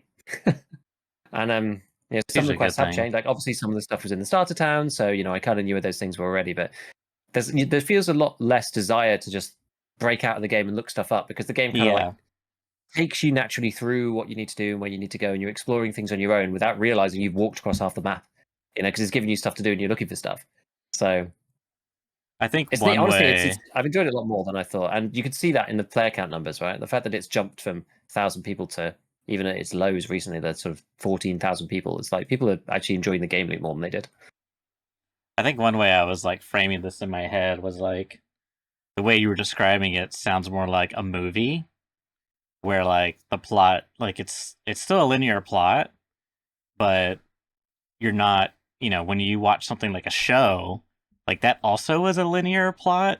I mean, occasionally you'll have like these one-off episodes, which are like usually not well that received. It's like, okay, why was there a fantasy game show world happening in the character's mind again? Like, but which the analogy there is like Tarkov feels more like a series of shows, because you have these singular instances of a raid, and you have like a task to do, and then that's it. You close the chapter there, and then you start the next one. But it's still like there's still a larger story at play, that it's all interconnected. Whereas what you were describing sounded more like a movie, where it's like, you're constantly, there is no like intermissions or breakups within the story, but you still have those moments. But you're still like, it's still like baked into the actual product you're watching or game you're playing, I guess. Yeah,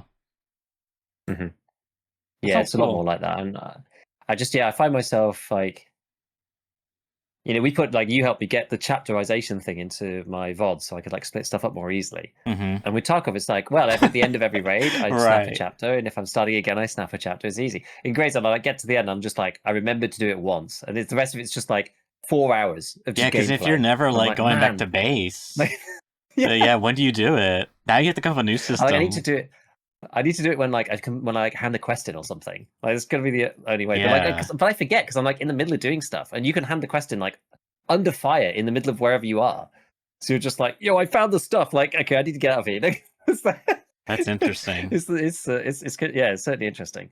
Yeah, so Great Zone have released their new update. So it's 3.1. It's the next change. The biggest stuff that they've tweaked was NVGs. So NVGs just were really bad. So there's one problem with NVGs right now.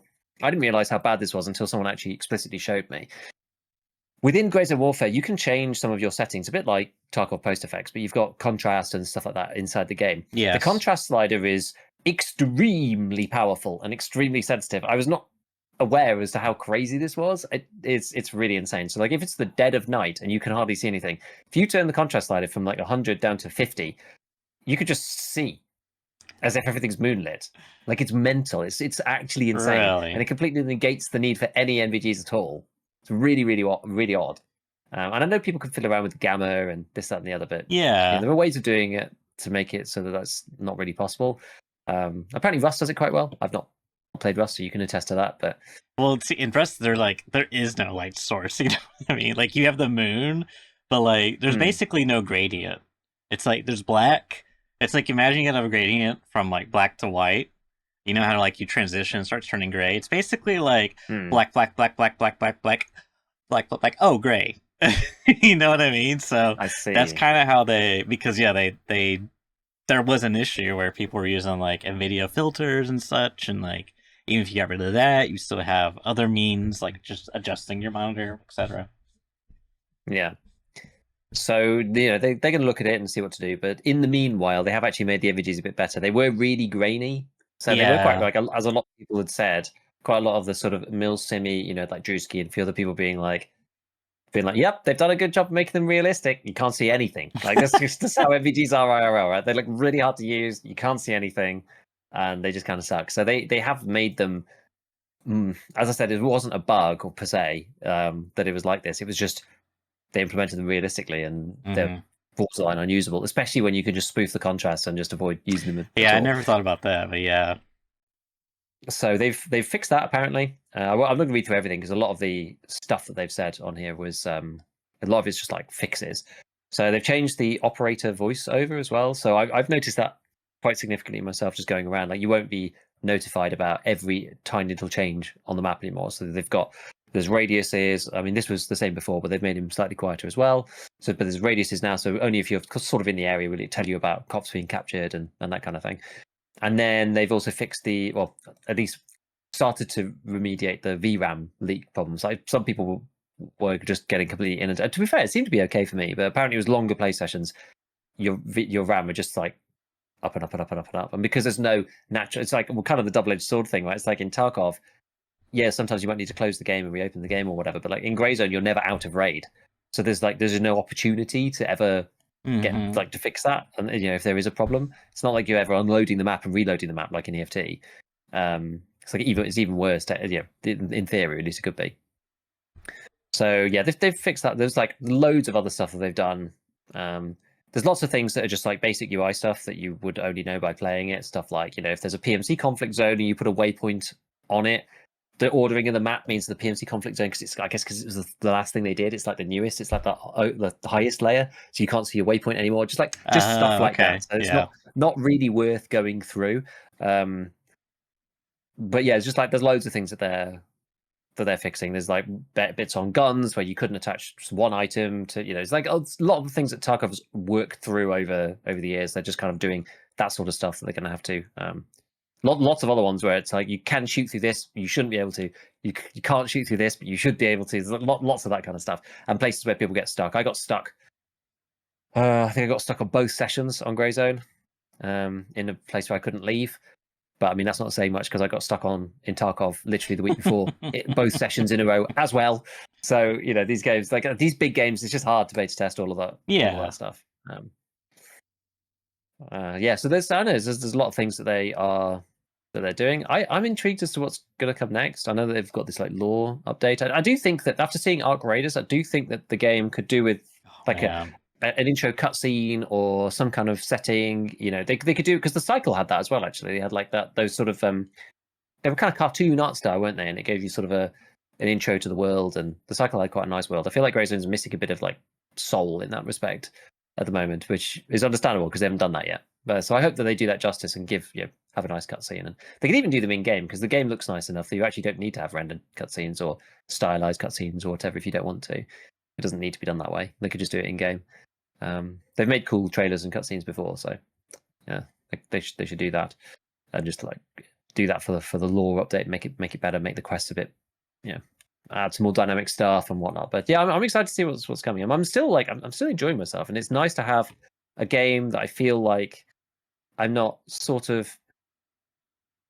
So I kind of stopped playing the others, right? Like I tried ABI and then was like, I don't like the monetization. Like tried Delta Force, but it's very heavy on the squads thing. Like tried a bit of Marathon, it's like, again super heavy on the squads thing. I'm just like, man, I'd love to be able to play these games a bit more, but like I would feel like I'm being dishonest to myself because I'm not really enjoying the process based on how it is. Whereas like in Grey Zone, I can just like hop in, and I love the way the community works too. Like you don't even need to be squadded up with anybody, but people are having like these big fights, and people will just message you and say PMCs in the area, 2 PMCs headed south. Like they'll like just message you independently if they just see you on the map in the area, and you're like, oh okay, maybe I'll go and help, right? And then I had one guy messaging saying like, yeah, we're going to pincer attack this cop or whatever. I just got like drawn into like this huge PvP fight.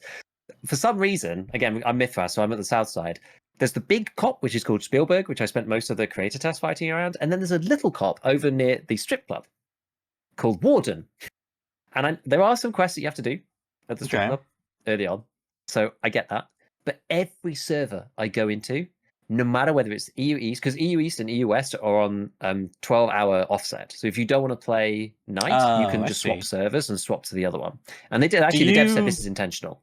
Do you keep your progressions tied to your account, not server? Correct. Oh, okay. So it's like vanilla DayZ servers, right? So the progression is tied to your own account, so you can hop to any server you like. I mean, you can hop within your own region. They're all on the same time within the US, but I can leave and rejoin. I'm not necessarily on the same server, so it'll have different distribution of who's got what cops and also even things like, which I actually slightly disagree with. They've got the global vendors system, which Tarkov has got rid of now. So you'll be like, oh, let me just go and buy the NT4 is like out of stock. Like, I didn't know. It's really annoying. And that service where it's only become I've only realized that that's happened now because it says it's bloody out of stock, right, for the first time. I'd forgotten that was the thing. But you can hop to another server within EU West, and it's like not out of stock because it's kind of weird. It's a bit stupid. Yeah, it's a bit stupid at having it. Should be personal limits, like we argued in Tarkov for a million years, right? Stop people buying the same kit over and over rather than incentivizing if they're in stock to hoard like 20 of them. I know there's no flea market. Or go change servers to go buy it and then go back to the server you prefer. I don't think you can. You can't choose. You just in. So if you're in a squad, you join at the same time. But if you're just on your own and you don't have anybody in those servers or whatever, you can't choose an EU West server to join. It's just like you just join EU West. You're just in wherever. But you can choose region. You can choose region. Yeah, because that has the time difference. If you wanted to like change, you could just change regions, right? And do it that way. Yeah, all that. Yeah, all that. Yeah, and hope that they're in stock there as well. What was I saying anyway? Yeah, so no matter what server I seem to join, Warden, which is a level 1 cop, right? It's not even the big cop. It's just complete war zone. Well, that kind of makes sense though. Whenever I go there, because it's a level 1, right? So it's gonna have the most funnel. It's a bit like customs, customs like the level 1 map. Well, as in like it's like because it's the two. It's like there's the big cop and there's a small cop. It's just a small cop, and it's sort of near, but it's near the. My suspicion is that some people have got the quest that you need at the strip club, which is the closest one to that. So I think that maybe is why people are trying to take it. And secondly, because people have done the quest at the strip club, they realise that that's probably one of the easier places to get high tier loot because it does have some high tier spawns around the area. Oh, does it? Okay. And it's some of the easier ones that I've seen. There are ones elsewhere, but I don't know where they necessarily are, and the other ones are in like hotspots, whereas these guys have got like easy AI. Wait, so when you're saying, I picked up like a DSLR camera there, which sells for a lot. When you're saying it's level 1 cop, you mean you're talking about the actual cop? Like, there's different tiers of cops. Do they? Yeah, there's 2 tiers. Are they just the difficult? Level 1, there's a 1-star and a 3-star. It's just like how big they are, like how defended they are, how fortified they are. Yeah, so like more AI to fight, basically. Yeah, or like it's on a more advantageous position as well. Usually the level 3s, like Spielberg's the one on top of the mountains. It's like hard to attack because it's like you got to like fight up the hill to get to it. Whereas the level 1s are normally just on flat ground. I see what you're saying. So it's not so much that it's a level 1; it's that because It's that it's the close strip to the club. thing. It's yeah, I think that makes sense. it's close to an early quest location that's not in the starter town, and it's you can get high tier loot there. But honestly, it is popping every time. Like to the point at which, like, I went there and I came under fire, and there was like 5 other people from my faction around there, presumably Mm-hmm. fighting these people. I was just like, oh, I'm not even here for the people. I was just like, oh my god, like I'm actually getting shot at. Like this is insane. And there's like, but there was like people on my team all over the place, and I was like, well, how am I getting shot at? This is bonkers. And again, like people were fighting over this cop, and so I was like, well, while they were fighting, I'm just going to go into the hotspot, and got gunned down by somebody who was like inside the strip club, like probably trying to do the quest themselves. They were like crouched in the corner of the thing. I was just like, what's he doing here? Like, what the hell? I thought we owned this area. I was like, man, this is crazy. Like, Warden is just absolutely insane. It's just bonkers the whole time, but it is fun how people, I message some people being like, there's literally guys like in the strip club, so Mm-hmm. you guys might want to think about that. But yeah, people will just like message you. People will VoIP. Was People that just your like VoIP subtle you, being way like, of saying, "Can you go kill these guys for me, please?" well, I was just kind of, I was just like hoping that they'd go and like Yeah. clean them up, and then I can actually go and do what I want to do.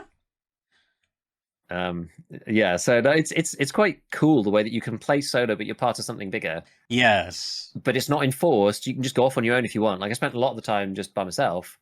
But if somebody else is sort of in the area, like, okay, well, I can sort of keep close-ish to them, or we can sort of cover each other and like go through.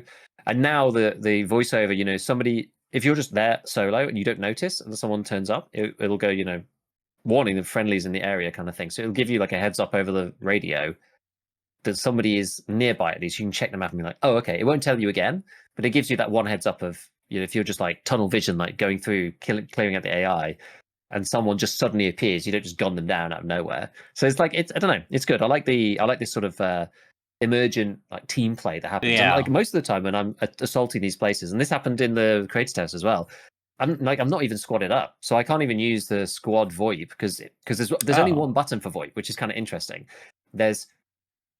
It's like it's proxy chat and squad radio at the same time.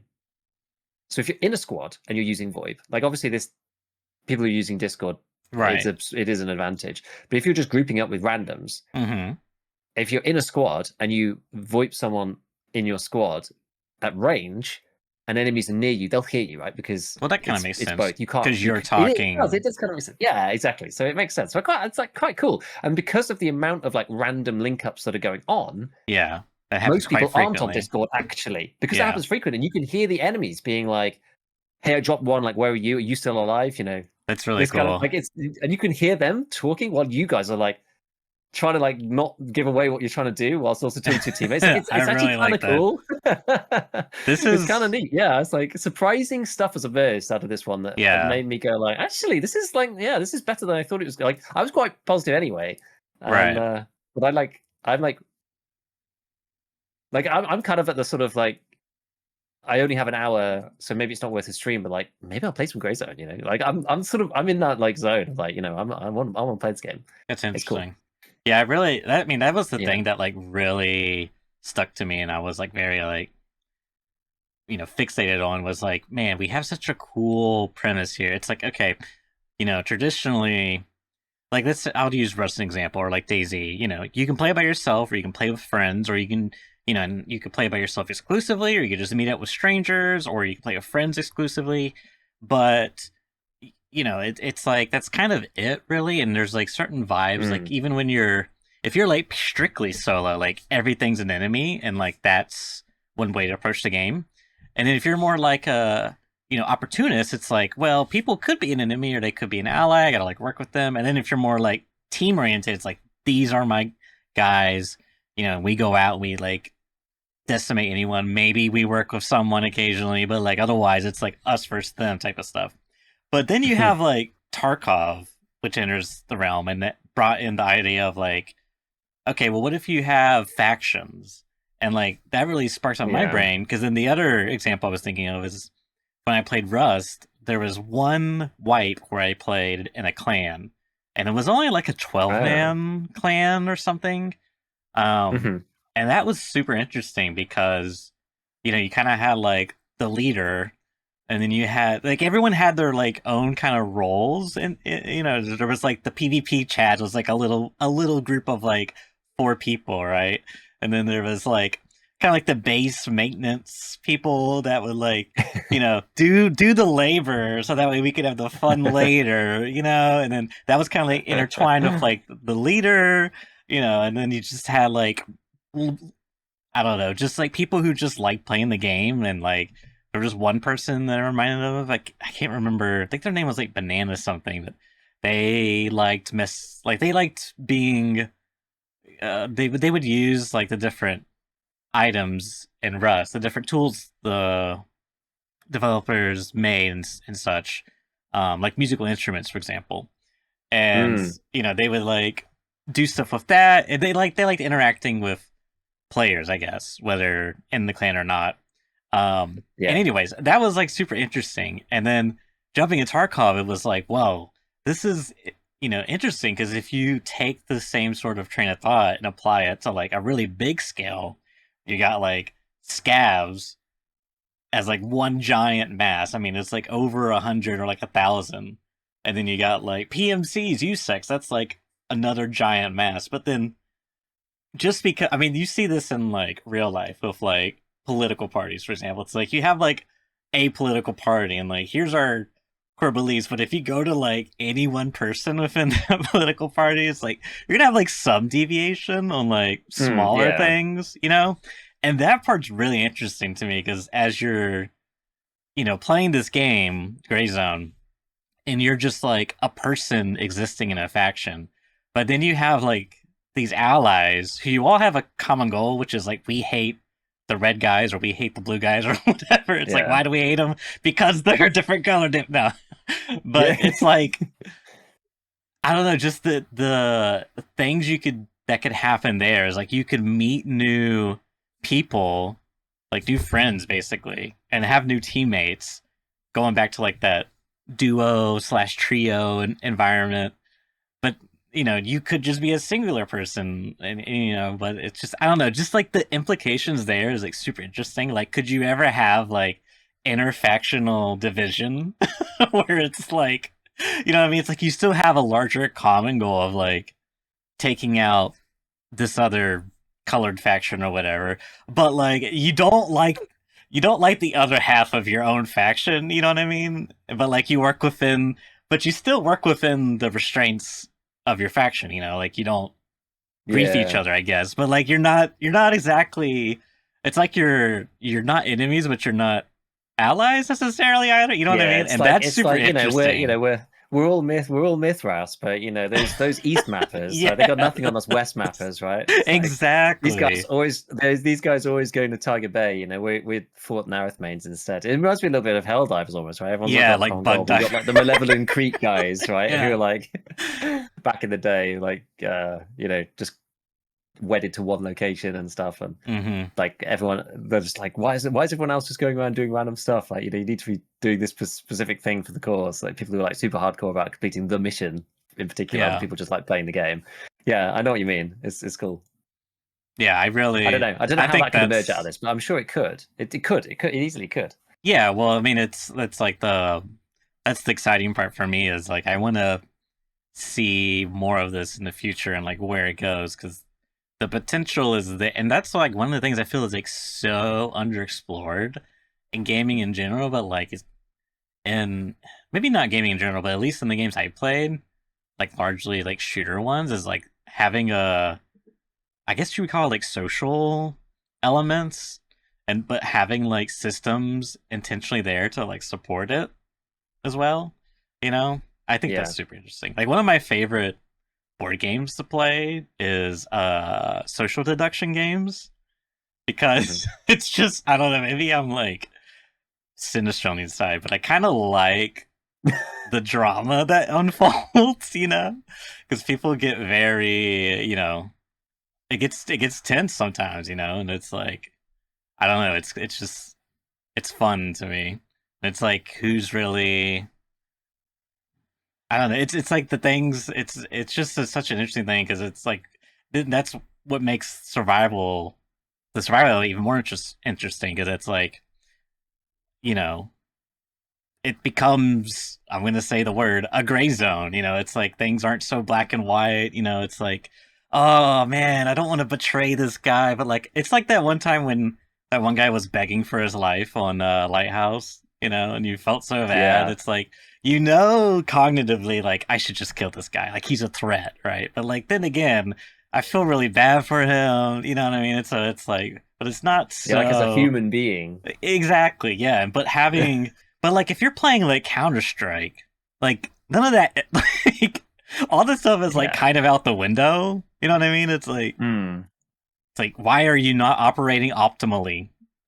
Screw you, I hate you, teammate, or whatever. It's like even the enemies, like you never think about your enemies ever. It's like they're Yeah. It does add a whole nother level. I love that stuff, and like I want to experience more of that outside of like traditional survival Rust AZ stuff because it's like it's already kind of been done. It's kind of hard to really build upon that, but I think with the faction stuff, I think that's super interesting. I think that could be the next evolution. Yeah. So super excited to see where this goes in the future. Yep. All Um, right. what do you want to do with time? Because we're like, I guess we start a little bit late, but we got about 15 minutes left. Yeah. Whatever. Have you got one more topic or? Yep. Last topic, kind of tying in. I have had to come to terms. So I've been playing a lot of Deadlock lately, and as I've mentioned before, Deadlock being a third-person shooter, MOBA inspired, it's Valve's, next project. There's something about these MOBA games in particular that just triggers something in me that I didn't know was there until I was playing them. So when I was playing Dota 2 back in the day, I used to get extremely toxic online because there was just this whole thing. I mean, I guess it's just different because when I played online games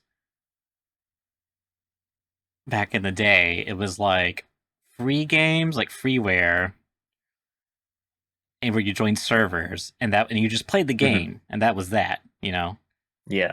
Um, and then there was like Korean FPSs, which were like basically kind of like the beginnings of live service to like at least my first introduction to like live servers, but a lot of things were still early on. So you didn't have like a server browser usually, and you just play like public lobbies, but it didn't. I don't think there was like any matchmaking, So it was Hmm. like kind of the same vibes, but you didn't really have ranks like either. Like I think the most at one point they might have had like clan rankings because there was like a big, one of the features was like, oh, we'll have like a clan system, and then you can create a clan, and then you could do clan battles because it used to be, you know, you had to like organize on your own and then go like make a private match and then like invite Yeah. the enemy in, and then you would two teams fighting. But anyways, so yeah, then my friend was like, "Oh, you should play Dota." I was like, "Okay, I'll play Dota." So then now I'm like in Dota, and now it's like the game's telling me like, "Hey, here's your skill rating." I'm like, that's my skill rating." I'm Archon, but Dota was also just like super fascinating because it was like I never played anything like it before, and it had like all these mechanics and all these things that like tickled my brain that I could like. I remember, God, I used to like go to work and like any free time I had, this job would just like be on my phone, reading like Wikipedia pages of like Medusa and just like Hmm. everything about it. Good times, but once I got to a point where it was like, okay, I want to like start playing ranked and like start tryharding, start getting better at the game. Because initially it was just like, yeah, you're playing Crystal Maiden, enjoy, and I was like, oh, this is fun, Yeah. and then it becomes like, oh, Hmm. I want to start playing every hero, and it's like, oh, this is fun. Then it becomes like, okay, now that I've done that, I want to start like getting actually better. Let me start grinding. And then this is where like the goons part comes in. Earlier I was talking about like the goons and grinding. It's like Yeah. sticking sticking my nose to it and just basically getting tilted. And then it's like I don't know. I feel like I need like a full psychological evaluation of what's going on, honestly, because part of me is like, So what ends up happening is like I end up getting frustrated, and then I will end up like being passive aggressive to my teammates, or just like actively aggressive to my teammates, just being like, "What are you doing? Why aren't you helping?" You know what I mean? And I hate it. I hate that I do that. But I think if I had to like scan back, I feel like that's like a progressive thing that goes on. Like I remember one day, I think I played for like 8 hours straight. Like it was a straight See, up. that's bad for the health, especially on Dota 2. Well, yeah, this is now we're on Oh, is this deadlock. deadlock? This is Yeah, now. sorry, Okay. I jumped the deadlock. Yeah. Um, and so yeah, I played for like 8 hours straight, and I knew like you know around the like 4 to 5 hour mark, like I should have gotten off. But like Hmm. in my mind, I'm just like, just one more game. Like I just need a win, and I'm just like in that spot, and it's so hard to like stop and think, I guess. But like at that point, like I'm already like starting off mentally in a bad mood. So Mm. like it's a recipe for disaster, right? And like crashing out and burning is like definitely on the menu. And one of the jumping back to Dota 2, one of the really toxic things I used to do, which I'm not at all proud about, but it happened, um, is I would just be like GG, and I would just like start throwing the game, like just break, people break their items, like that's what I was Mm. doing. It's like griefing, like feeding couriers down mid lane. This was back when you could control the couriers, like it was bad. And I because the idea was like, okay, I just got unlucky with matchmaking, like I'm flush like I mean ultimately what happens is like I make a mistake, I'm frustrated, I blame my teammates for my like I know at some conscious level that it's it's like I'm the problem, but like because I'm frustrated that my teammates not playing optimally as well, you know what I mean? It's like Yeah. that's then where like I target my anger and frustration. But I mean, that's obviously not helpful. But I guess in the moment, maybe it feels helpful. I don't know, Yeah. because I feel like the underlying thing this is all like predicated on is like the game telling me this is where I'm at skill level wise, and it's like, well, that can't be true. I don't know. I don't know. I'm kind of just like word vomiting it. It is difficult when you once you've got the ranking system involved. It does become like It it's just a whole nother changes. layer of like stress and anxiety over what you're trying to do, right? Because it's like tied in with your own kind of like how good am I at the game? There's these things are sort of tied together fundamentally, and so then it makes it all the worse when you know that making a mistake and whatever that's like you're more likely then to drop down rank and stuff. And it's just having a number associated with it definitely makes things more tricky. I mean, these games in general are not known for soothing the mind, I would say. Yeah, and I think another layer too is that because you're like when I think back to like when I was a teenager playing those online games or like in servers, I was like I would say like above average player. So like I was usually if I checked the scoreboard, for example, I was usually Mm. in the top half, like very consistently. So now that I'm playing this game and I check the scoreboard and my KD ratio is like in the negative, my net worth is bottom net worth, and it's like, okay, I'm obviously tilted. Like I've died 5 times in 10 minutes. It's like, but the matchmaking is not just random. It's very intentional with the Yeah, players. So yeah, it's yeah. like there's like a whole nother layer there. But like even further still to the point, it's like for some reason there's like I don't know, it feels tied to like real life in a sense because it's like you want to do a goal, which is like I want to get better at this game, right? And so Yeah. I want to increase my rank, but stuff doesn't go to plan. You don't increase your rank instantly, and that's just like a frustrating experience. And I don't know, it feels like an important piece, but long story short, recognized I got to a point where I was like, okay, I'm like I might have made some progress, but like really the point I want to get to is jumping back to Dota 2. There was a point in Dota 2 where like I got coaching and this person was like, yeah, no, you're doing fine. You just need to like, do this a little better, blah blah. I was like, really? You mean I'm not dog shit? He's like, no, I think blah, blah, blah. I don't know. There wasn't. I mean, that didn't actually happen. Like, I didn't be like, oh my god, I'm not dog shit. But like, he wasn't. I guess he wasn't as critical as I was expecting it to be, and maybe Mm. because it's like I end up making a mistake. Like I make a play, and that play was not a good play. Maybe there's like some underlying subconscious pressure. Like this is another thing I feel like I do is I feel like I try to do way too much. Like I Yeah, you stretch got to my. concentrate on like one thing at a time. It's the same in EFT. It's like like, this whole thing is so weird, right? It's just Uh like huh. concentrating on one thing at a time is like the way to really properly improve because then you make that thing muscle memory and then you move on to the next thing. It's a bit harder when you're talking strategically and tactically. It's like not necessarily as easy as just like remember to throw my grenade, right? In Tarkov, that's like very binary. It's like if you Yeah. forget to throw your grenade every single raid, like you got to remember like okay, let me remember to throw my grenade, and eventually you'll be like okay, now I know that I don't always need to throw it, but when I should throw it, I do throw it. And that's the same with Dota 2 or MOBAs or whatever it is. Like I always forget to use my active items, for example. Like, oh, okay, well, I got specifically try and focus on that one thing. Because otherwise, if you Yeah. do Yeah. everything, Yeah. you end up remembering nothing and getting frustrated.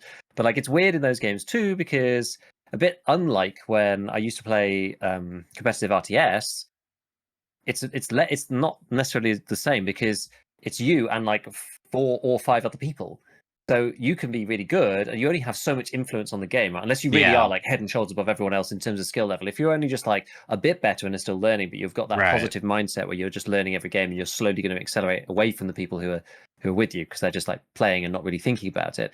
There's still only so much that you can do, so you don't necessarily see it in the win rate either, because your win rate is quite like the way these ELO systems end up working is that you end up having to win quite a clear number of games to go up the rank. I think we talked about this before, just like the hundreds of games Mm-hmm. it takes to go from what up 1,000 in Dota 2, for example. But even if you're really good or like decent for your skill level, I would say you're still probably only winning 60% of the time. That's I mean, really that's a good if you're really winning 6 high games and number. losing Yeah. 4 because you're only one person out of 5. So it's like it's Yeah. difficult to actually to do that, and so you're relying on a lot of your teammates as well. Like when you're playing 1v1 RTS, it's a lot more clinical because like when you screw up and lose, like it's definitely you. It was definitely Mm. you that lost because it's just you. There's no one else to blame. Whereas Mm-hmm. in these other games, it's easy to blame other teammates because they are there and because they're the same skill level as yourself. And usually we're not that great. We might be good at this, that, and the other, but we don't see our glaring faults. In these other people, they actually might be better than us at this, that, and the other, but something that we're good at that they're bad at, we obviously notice it really easily, right? But they like completely crap at something that is True. That's a good like one. I never thought about that. all you've got is a number that says how good you are, right? And Yeah. it doesn't take into account which bits of the game you're good at. Someone might be good at the econ bit, but they're not very good at the skill section or whatever. So when you see Mm-hmm. people missing skill, and you think, how are they in my skill bracket, right? But they're a lot better at adapting maybe than maybe you're like more rigid with your builds or orders or whatever it might be. Like there's lots of different things that make up skill. A good player has all these things. For Yeah. players down in the Or trenches, even like like definitely like me and Dota 2, is like you only have like pieces. the more nebulous stuff, like they're really good at managing stress, for example.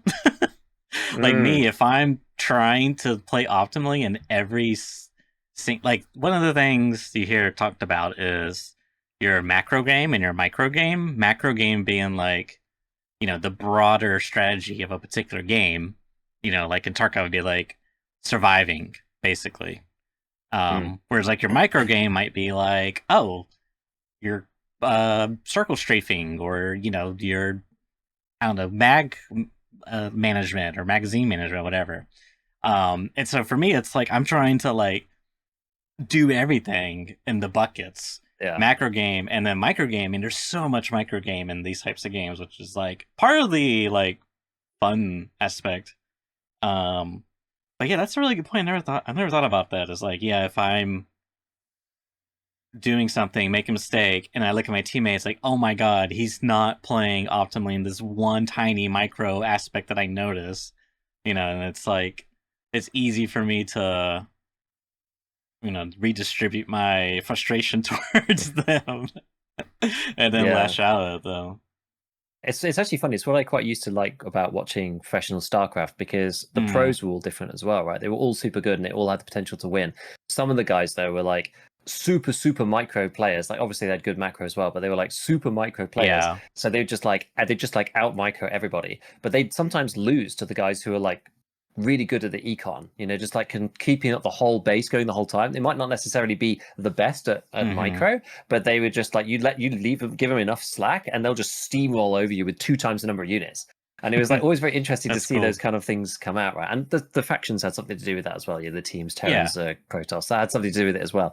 But you kind of like whatever your playstyle was, you'd sort of lean one way or the other. There was like definitely Hmm. some players used to play Terran, and they were not necessarily the better. You'd be playing again. And it was always great to see. It's like those games where you got like the super technical hyper micro Zerg player playing against the like massive expansion defensive like econ guy, and it's just like will he win in 15 minutes? If not, like it's going to be tough. It's going to be really tough to play against him after that, because if he doesn't break him early, and the whole strategy was around like how to survive, like because you're on the disadvantage when Hmm. when you're doing the attacking, because you have to cross the map with your units. So in the time, so you may have more initially, but by the time you've crossed the map, they've been able to build 1 or 2 more units. So you're at a disadvantage when you're attacking That early, makes right? So like sense, right? the Because you're defender was just sending like, well, weaker units yeah, first to yeah. get So there the first. Yeah. defender, like, and the build orders were so tight in StarCraft One that everybody knew like all the timings for everything, or all the pros did at least. And so they'd be in the situation where it's just like, well, against this particular rush strategy, I can like hold off and like make one extra worker, because by the time they get to me, I will match their army 1 to 1 and also be behind my buildings. So I will end up winning, despite the fact that they've technically got more units than me. But because I've got slightly bit more time on my side, I can then, and I've got one more worker, and that's going to start pulling my economy. I'll slowly start pulling away, because now I've got one more worker. Now I've got extra minerals. Now I can make an extra worker, or make an extra, supply line, or whatever it might be earlier. But get my expansion up earlier than they do. This, and it sort of would pull away that way. So it's cool. So, but yeah, I mean, this is the thing: is everybody's different. But I feel like a lot of these games, it's a bit weird. It's like a bit like Tarkov. We get frustrated and we get angry because we care. Without that, the games aren't fun. But if you make it like super clinical, then you just don't care anymore. Then like, why are you even playing? It's like weird. It's like you kind of want to Yeah. be in this sort of computerized state of just pure analysis, but at that point, you're not actually enjoying yourself anymore. So why are you even playing the game? It's like actually really weird. Yeah. And that was kind of the point of Rachel. I was like, I had to evaluate. I was like, I'm I don't like my behavior. I don't like where this is going. It's my behavior is not improving. Um, and I'm pretty sure I'm not having a good time. So I was like, what Yeah. am I gonna do? So I had to like step away, uninstall. I'm cured. It's like been 2 days. But I mean, the yeah, I guess I think part of it too. Probably the more important piece is that beginning part, but I think the other part that I'm having a hard time with that was like adding to the frustration was there's melee in the game.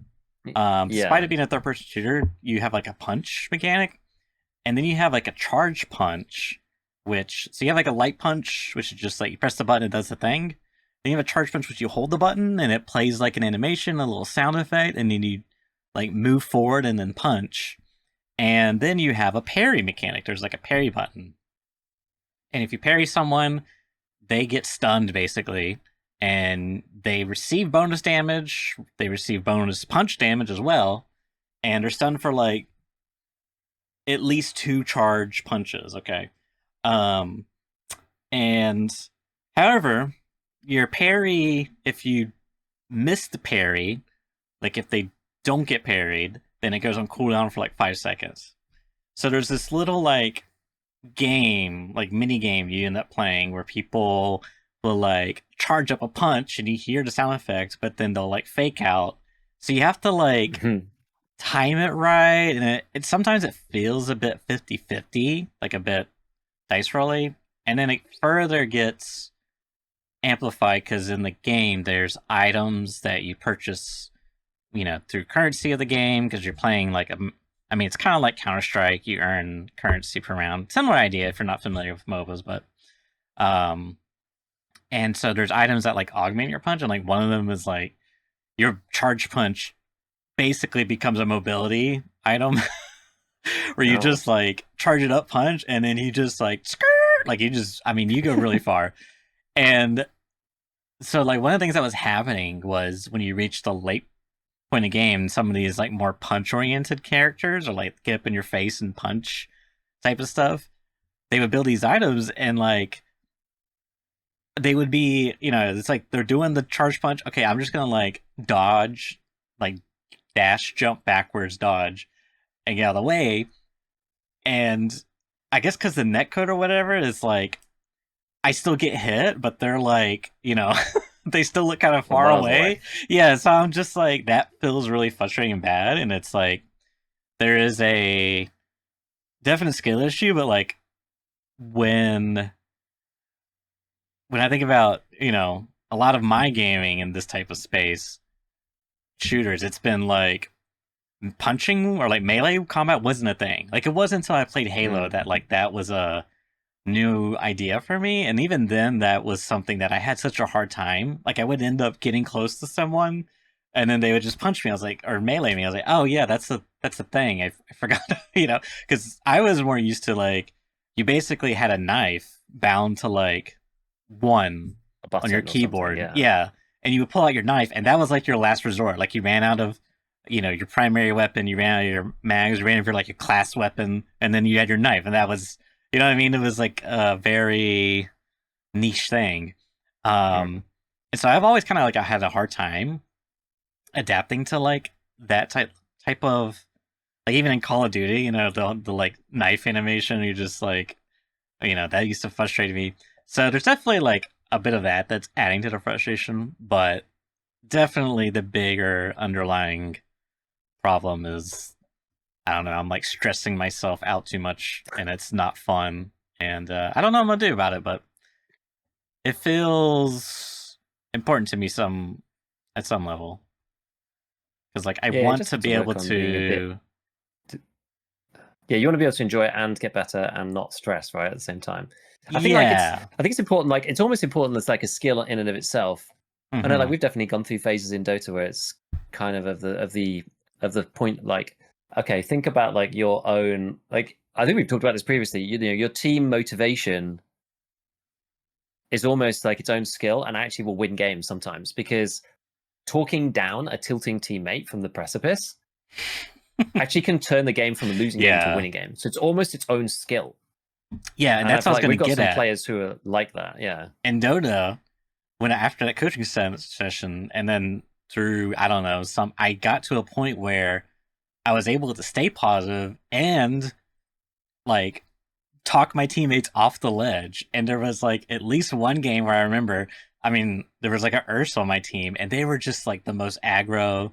Like they just fed the whole game, and then they were just like complaining the whole time. I mean, they were basically me, just you know. But I was able to like talk them, like, no, don't break your items. Like we could totally win this, you guys. And like we held a base defense, and like their enemy team overextended. We won, ended up winning the game, but like it looked for like the first 25 minutes, like it looked like GG. If it was me like a month ago, I'd just been like already breaking my items to curb your stuff. Yeah. But yeah, that Yeah. getting to that point, and then once I reached I think my goal was like ancient, and I got ancient. I was like, all right, I'm never playing solo ranked again. And yeah, It's a brutal experience solo ranked in these games, though. It really mm-hmm. is. Yeah, It's hard. It's hard. It's one of the hardest psychological experiences, actually, in many ways. Because yeah, yeah, as I said, there's just so many things that you're doing. It's because you got these teammates and stuff. It's hard. It's a bit like mm-hmm.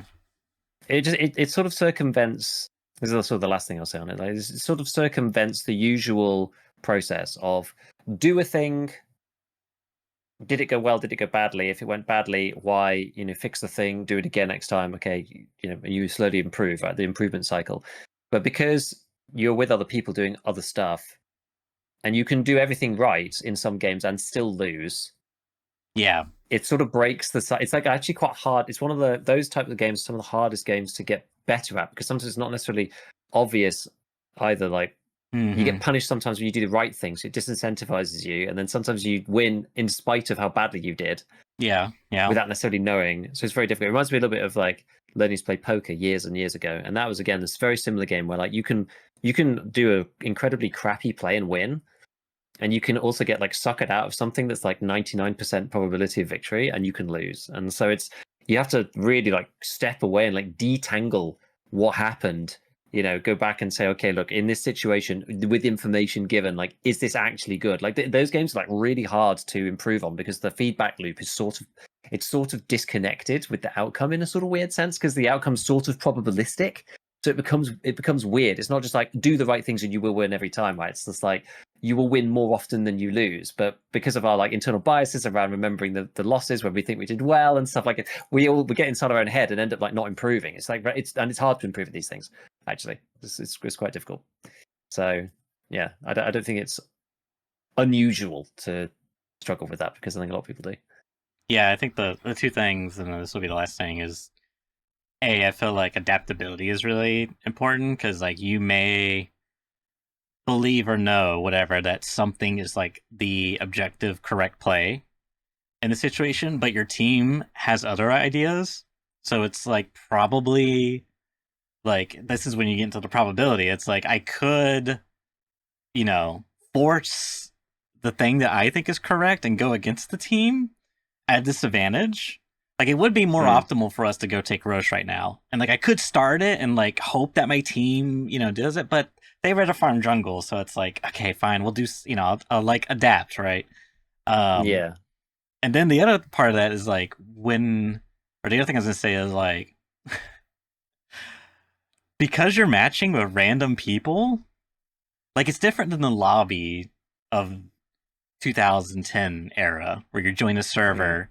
Like if you join the server too, you might even see regular people who like also Yeah. like the server, and so you kind of have like a kinship. Whereas like when you play these games, they just match you pseudo randomly. Let's say it's like you're all just like nope, you know what I mean? It's like I'm never gonna see this person again, type of thing. So like if there's a certain Yeah. like disconnect where like the barrier for me to like be mean or like passive aggressive is like so much thinner because I'm not gonna see this person again. You know what I mean? It's just like, Yeah. and that part really I think plays into it a lot because like I played on like clan/teams before in these types of games, and it's like a totally different vibe. It's like you know it's a little bit more understandable between you and your teammates if things get heated. Like you have like you have a disagreement and then things get a little spicy, but like you're still a team, so like you can come back and like talk about what happened and stuff. Whereas like you don't have that in these types of games. And I guess the way they kind of deal with that is like behavior score, like Dota did that. I don't know if Yeah. Deadlock has anything. I'm sure it does, but nothing that I know of right in front. But anyways, yeah. So we'll. I don't know what I'm gonna do. I mean, I'm right now. It's just I think Elden Ring Night Rain's on the menu, so just let that kind of the luck simmer. I might. I think I'm where I'm at now. Great talk we had. Thanks. I'll say. You can bill me for the therapy session, but yeah. I think I'm gonna wait till the next update and see. The next big update and see if it sparks because there is. I do want to. I basically want to get to a place where like I can play this thing and like achieve a goal that's like I'm making progress in the game, but also like outside the game as a human. Because like I don't like I said, it goes against my what's the word, ethics or moral my values to Something like like that. you Yeah. know be like, oh man, you're so dog shit at this game. Did you know that? Or whatever.